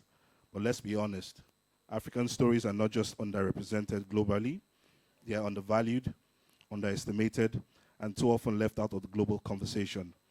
Meanwhile, we, those of us who know our stories, our talent, and our potential are sitting on a cultural gold mine. Our producers are creating magic every day with grit, grace, and passion, but many of them lack the bridge between powerful content and global visibility. That's where we come in, not as competitors in the distribution space, but as collaborators in the same purpose. We are here to amplify, not to replace, to support, not to supersede, to extend the reach, not to restrict it. We're building a dedicated engine to source content for indie voices, from rising talents, from those who may not have access to the existing infrastructure. And we're ensuring that this content gets into the right hands, onto the right platforms, and into the hearts of global audiences. Let me say this to our esteemed distribution partners. You have built roads we respect. You've opened doors that we walk through today. Our initiative is not to reinvent the wheel, but to widen the highway. We are here to feed the ecosystem, not to fracture it. Your work has laid the groundwork. Ours is to add fresh bricks, new lanes, and more travelers to the journey. And to the storytellers, the producers, the unseen artists crafting cinematic gems in silence, this is your call to action. We are here for you. We are ready to scout, support, and sell your content with the respect it deserves and strategy it requires. To our partners around the world, join us. Let's sell the African continent, not as a product, but as a powerhouse of culture, creativity, and cinematic excellence. Let's make sure that from Lagos to Los Angeles, from Accra to Amsterdam, from Nairobi to New York, Africa is on every screen. Thank you.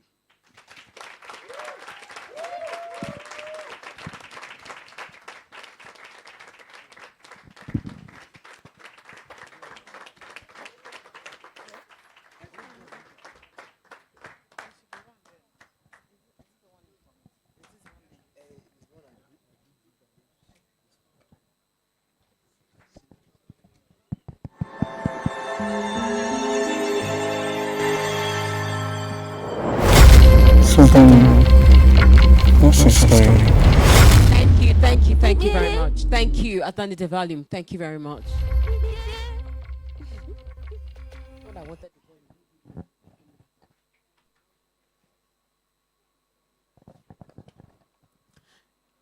to So thank you everyone for your patience so far. And thank you, Trino, for that unveil and the information you've loaded us with. So before we go to the next session, I think Trino is going to be having an unveil cocktail after this session. So the cocktail session will be here, outside here. Yeah, outside. Okay, it's going to be at the Kano Hall. So please, after this next session, everybody can go there. I think is it for everyone? Godwin? Yeah, okay, everyone can go there. So the next session, another hands of applause for them, please. Thank you.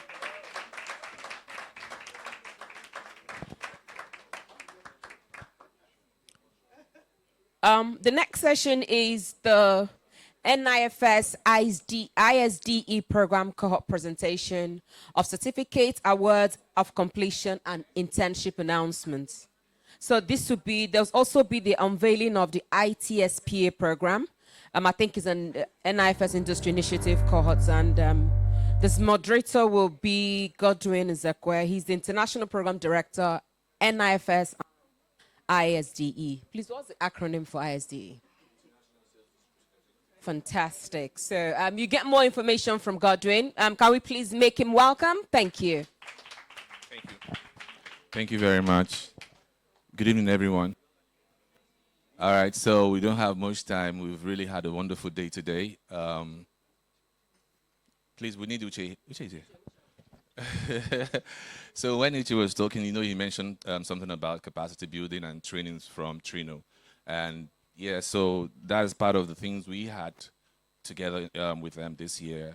That is the ISDE program, which is the International Sales Distribution Executive Program. We started in May and we ran through to July. And you can see on the screen, these are the cohort 1 of this program. And some of them are here in the room, and I'll be inviting them to just do a 1 minute, no time. That's okay. You can just come and show their faces. Please, can you guys just file out quickly? And then we'll have a panel session with them tomorrow so you can actually hear them talk about this wonderful program that we had. And so we're going to present them their certificates today, and I'm very excited about this program. So I just want to say that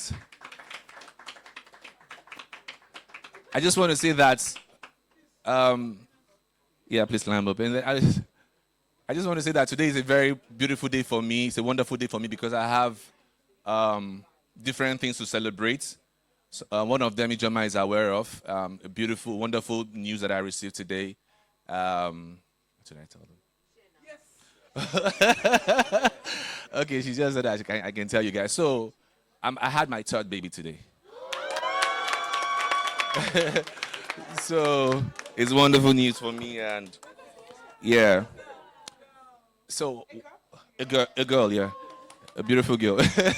So I'm excited, so you can understand. My emotions are just all over the place. And Ijoma was like, "How come you're not?" I'm like, "You don't understand what's happening to me right now."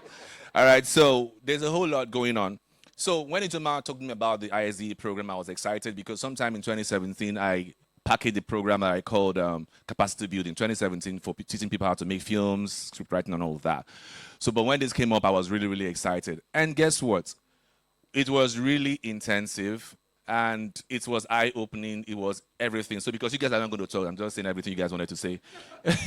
So very detailed, very rigorous. Ijoma was our lead facilitator, and then she did that with other. Can you just display the pictures of some of those other facilitators that we had from all over the globe? And of course, Uche, who has been our partner, very supportive with Bola from Trino Motion Pictures, very wonderful team that we had collab with them. We had virtual sessions, like 3 virtual sessions every week, like 3 times a week, all through from May to June to July. And can you just show me pictures of the facilitators that we have quickly? The facilitators, yeah. So you can look look at that. Some of them are here today. Chantel was here earlier. She spoke with us from UK. Mascala is here also. Claude is here from Transperfect. And the other guys, Kene, of course, you know Kene. Our Kene, he's still busy in the Shopper room talking right now. So it was just a whole lot of information. So you're just trying to keep pace with all of that information. And so we're going to be presenting the certificates. And then I'll also give Omalade a chance to talk about the creative economy practice, because we also collaborated with them during this Nifs to carry on with this capacity building evangelism, I'll call it. All right. And we're international sales, because again, like we've been hearing, is one thing to make a film. The next question is how do you sell your film, and I remember one particular session, Ijoma was asking us questions about have you made a film? I said, yeah. So, and then she now says, why did you make your film? I know some person said, I was just very passionate. I wanted to get my film seen. People will get to know me. I remember the things he said. We all just felt sorry for ourselves at the end of the day. And so I would just like Omolade to come quickly because of time. And she's going to say a few things about the creative economy practice. We had a session on Monday with Chantel, Mascala, and Kene, and then we're going to have the concluding one on Thursday. So she just want to say one or two things about the program, and then we'll just present the certificate to our fellows here. Thank you. Thank you so much. Excited to be here. I'll start by saying I'm here to offer you a chance to win a grant of up to $40,000 if you're a filmmaker. So now that I have your attention, I'm going to take you very quickly through the program, what we offer, the benefits that you get by joining our community. And yeah, I'll see you at the hub, at the program in our community. So this program is called the Entertainment and Media Hubs Program. It's funded by the Gates Foundation, and we're delivering it in partnership with Africa No Filter. It's a program for filmmakers like yourselves, and what we're trying to do is to get storytellers to tell inclusive stories, gender-positive narratives, both on screen and off screen. And currently we have over 1,000 storytellers in our community in Nigeria and Kenya. So think about the big names in your industry, they're in our community. Now, this program has 4 offerings. We have the community, of course, which is a place for you to network with other storytellers, build with them, collaborate with them, co-create with them. We also have our hub, which is in Lekki. Now, our hub is a really beautiful space. For those of you who have been, you can testify to that. So that's also a space that we offer to our community members for free. I always have to emphasize the fact that it is for free. We have podcast studios, we have cameras, lights, we have training rooms, which we're using for the ISDE program. Yeah, we also have an event space that can take up to 100 people. So for those of you who want to do like your film screening and you're starting really small, you can definitely use that space for free. Another thing that you get access to by being a community member is skills development program. So we've done courses for producers, directors. We have a course coming up for script writers. So if you have a script that you're currently developing and you would like to work with a script consultant, you can apply as a community member. You get access to work on your script, make it better, make it more inclusive. And finally, of course, the funding. We have given out grants. We have been giving out grants. Some of our grants winners have actually been to this program today. We also have champions for the program. But what we currently have now is a grant for faith-based filmmakers. So if you're a Christian filmmaker or a Muslim filmmaker, you can win up to $40,000, and the least you can get is $5,000.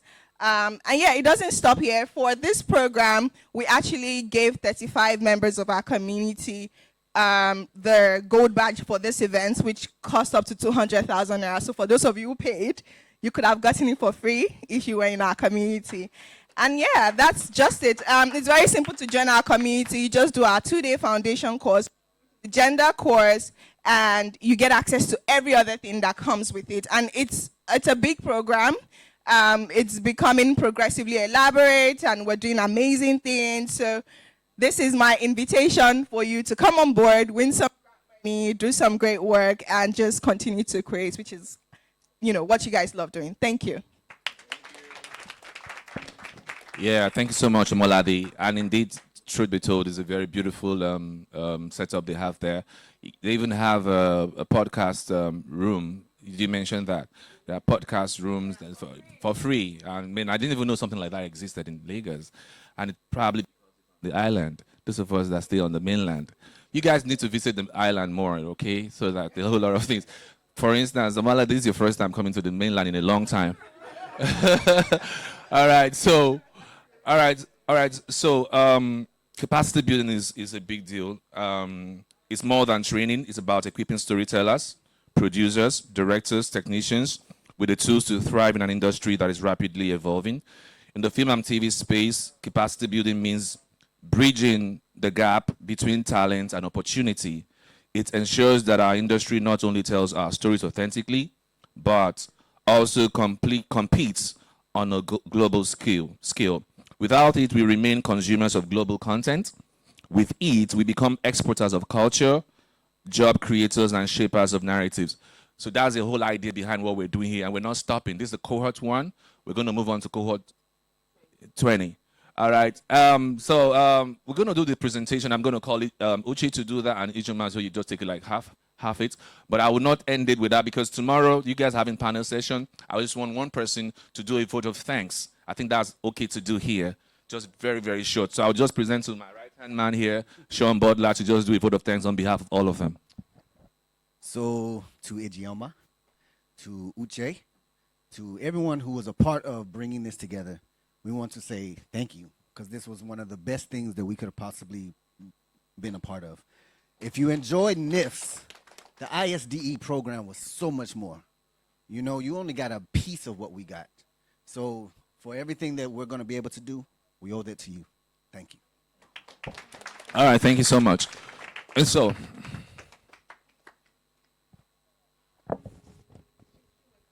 yeah, Chime, please help me. Just announce them, so I'll just hand them over.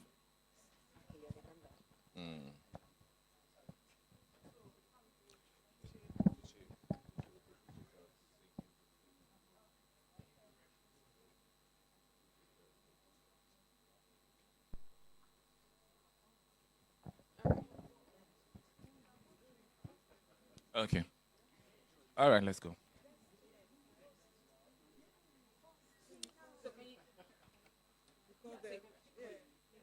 Okay, so the first person I have here is Precious Irogalachi.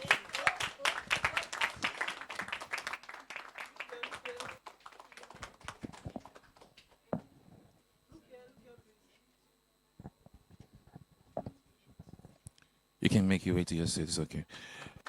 Put your hands together for her, please. And then we have Uneke Ekene.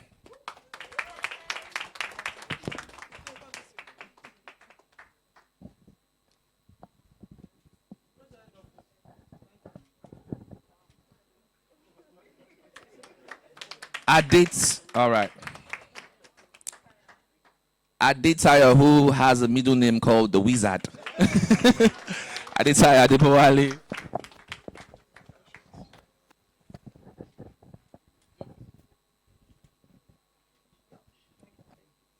Dr. Sheriff Adekunle.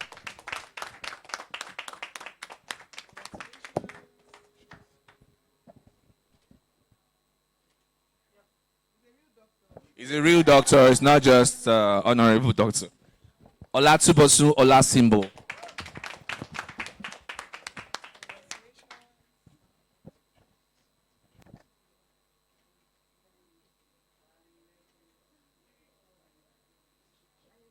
Deshaun Butler.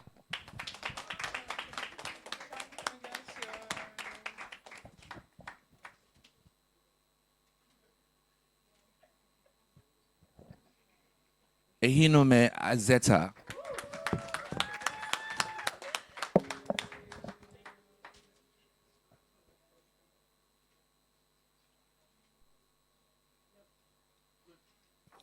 Temi Tope Sani.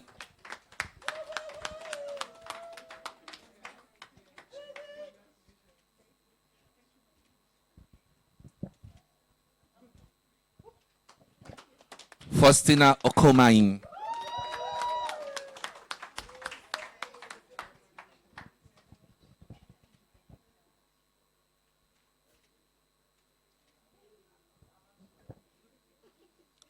Neamaka Wade.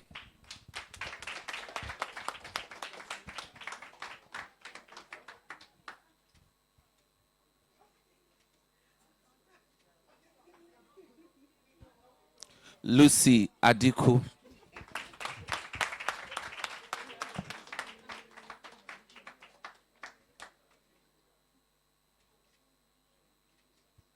And the last but not least, Mercy Akumute.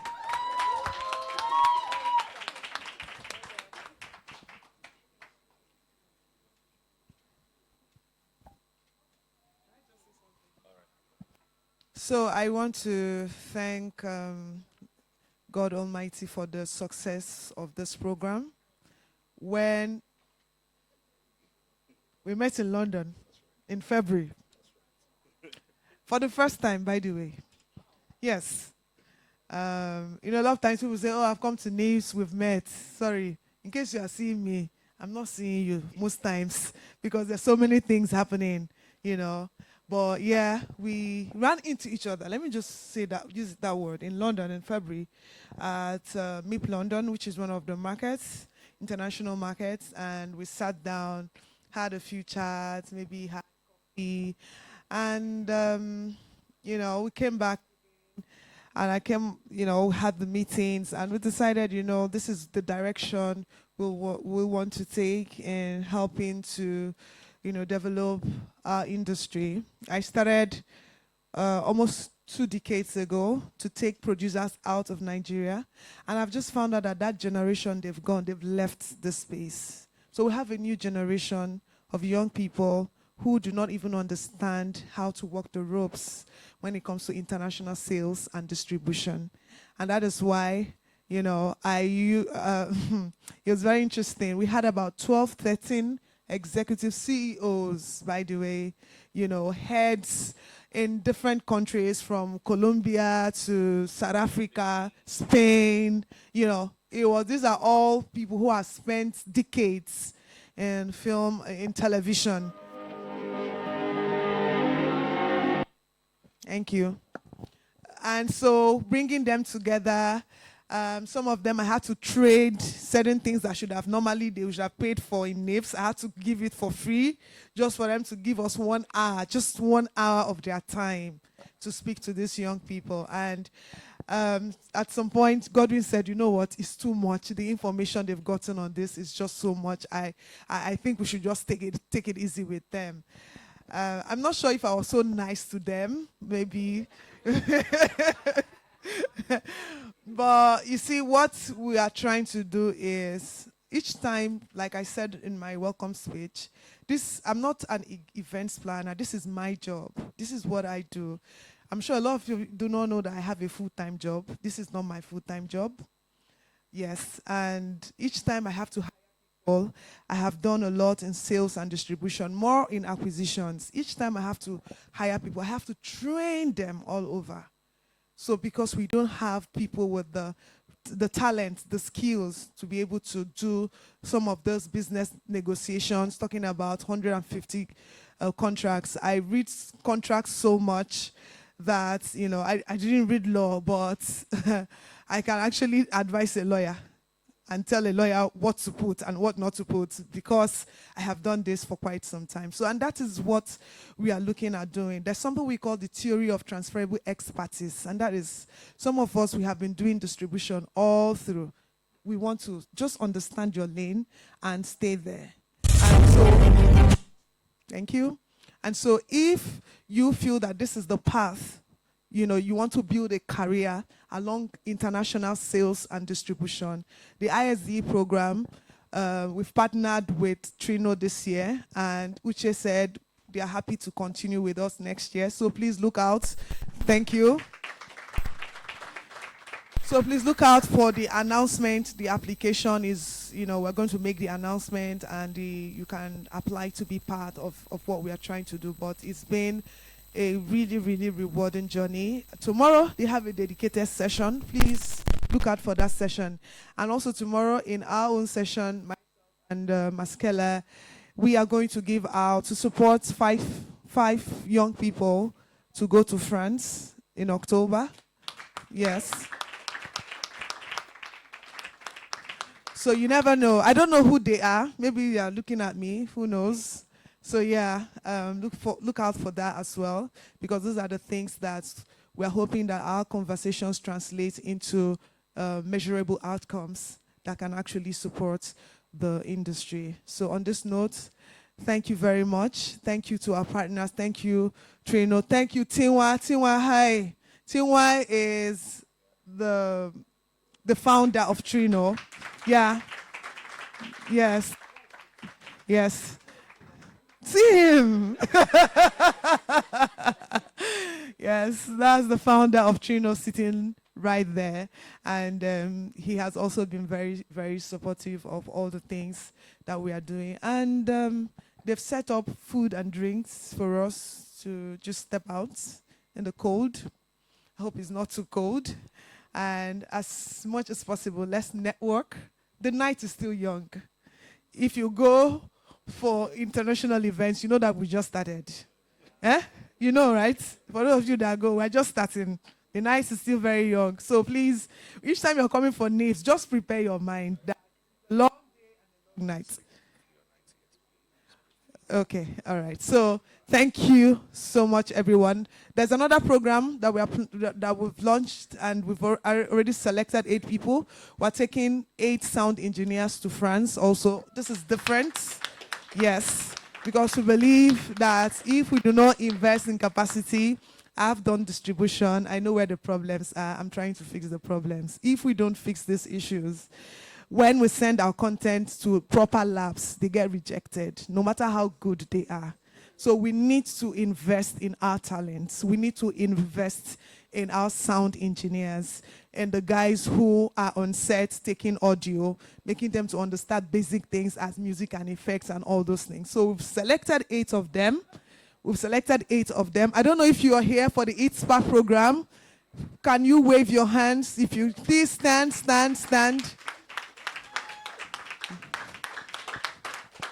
Okay, that's one. Yes. So there are 8 of them actually that, apply for this program. And we're partnering with Transperfect from France. So they are going to spend 2 weeks in the city of Rennes in France. Yes, they're going to be there in the studios in the Transperfect. Where is Jack here? Jack? He was here. Okay. So tomorrow we also have a special class for you guys. They flew all the way from France to meet with you and get you ready for what is coming up.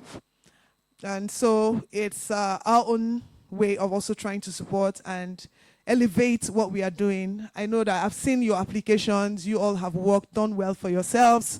You've worked on major projects on Netflix and the rest of them, but we also believe that we need to invest in your skill set so that you can be able to do a whole lot more and play more on a very much global level. That is what we are trying to do, to remove those ceilings of limitations that we have faced as an industry. Because when we take you and we invest in training you, you're going to come back. Maybe next year you'll be the ones running the master classes to be able to transfer knowledge that you've gotten to other young people. And the studios, the production houses that you're working with can actually notice that, oh, our production values have increased because somebody's skill set has also improved.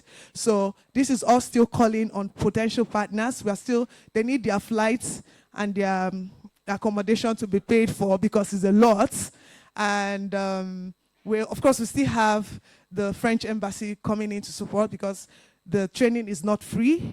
So if they are to pay for it themselves, it's going to cost them a lot.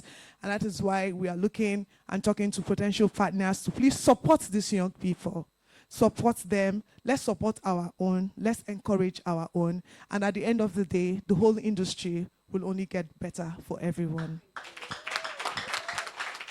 Thank you so much. Thank you very much, Ijoma. Thank you, Uche. So before I drop the mic, I want to thank you, Ijoma. All right. I just want to say thank you for being you. Okay. God bless you. And you, Uche. Thank you very much. And then I want to say thank you, Omolade. from the creative economic practice. You guys are wonderful, though we had our little fight one time, but it's fine. Please put up the creative economic practice barcode on the screen for people to scan and join the community for those that want to join. Please make that clean for everyone. And before I drop the mic, I'll say we've heard different things today, and we're going to hear more tomorrow. I just want to drop one line. Make sure you pray. You know you do. Make sure you pray. Prayer is important in this industry. Pray. Please, I also want you to celebrate this guy for me, this Godwin.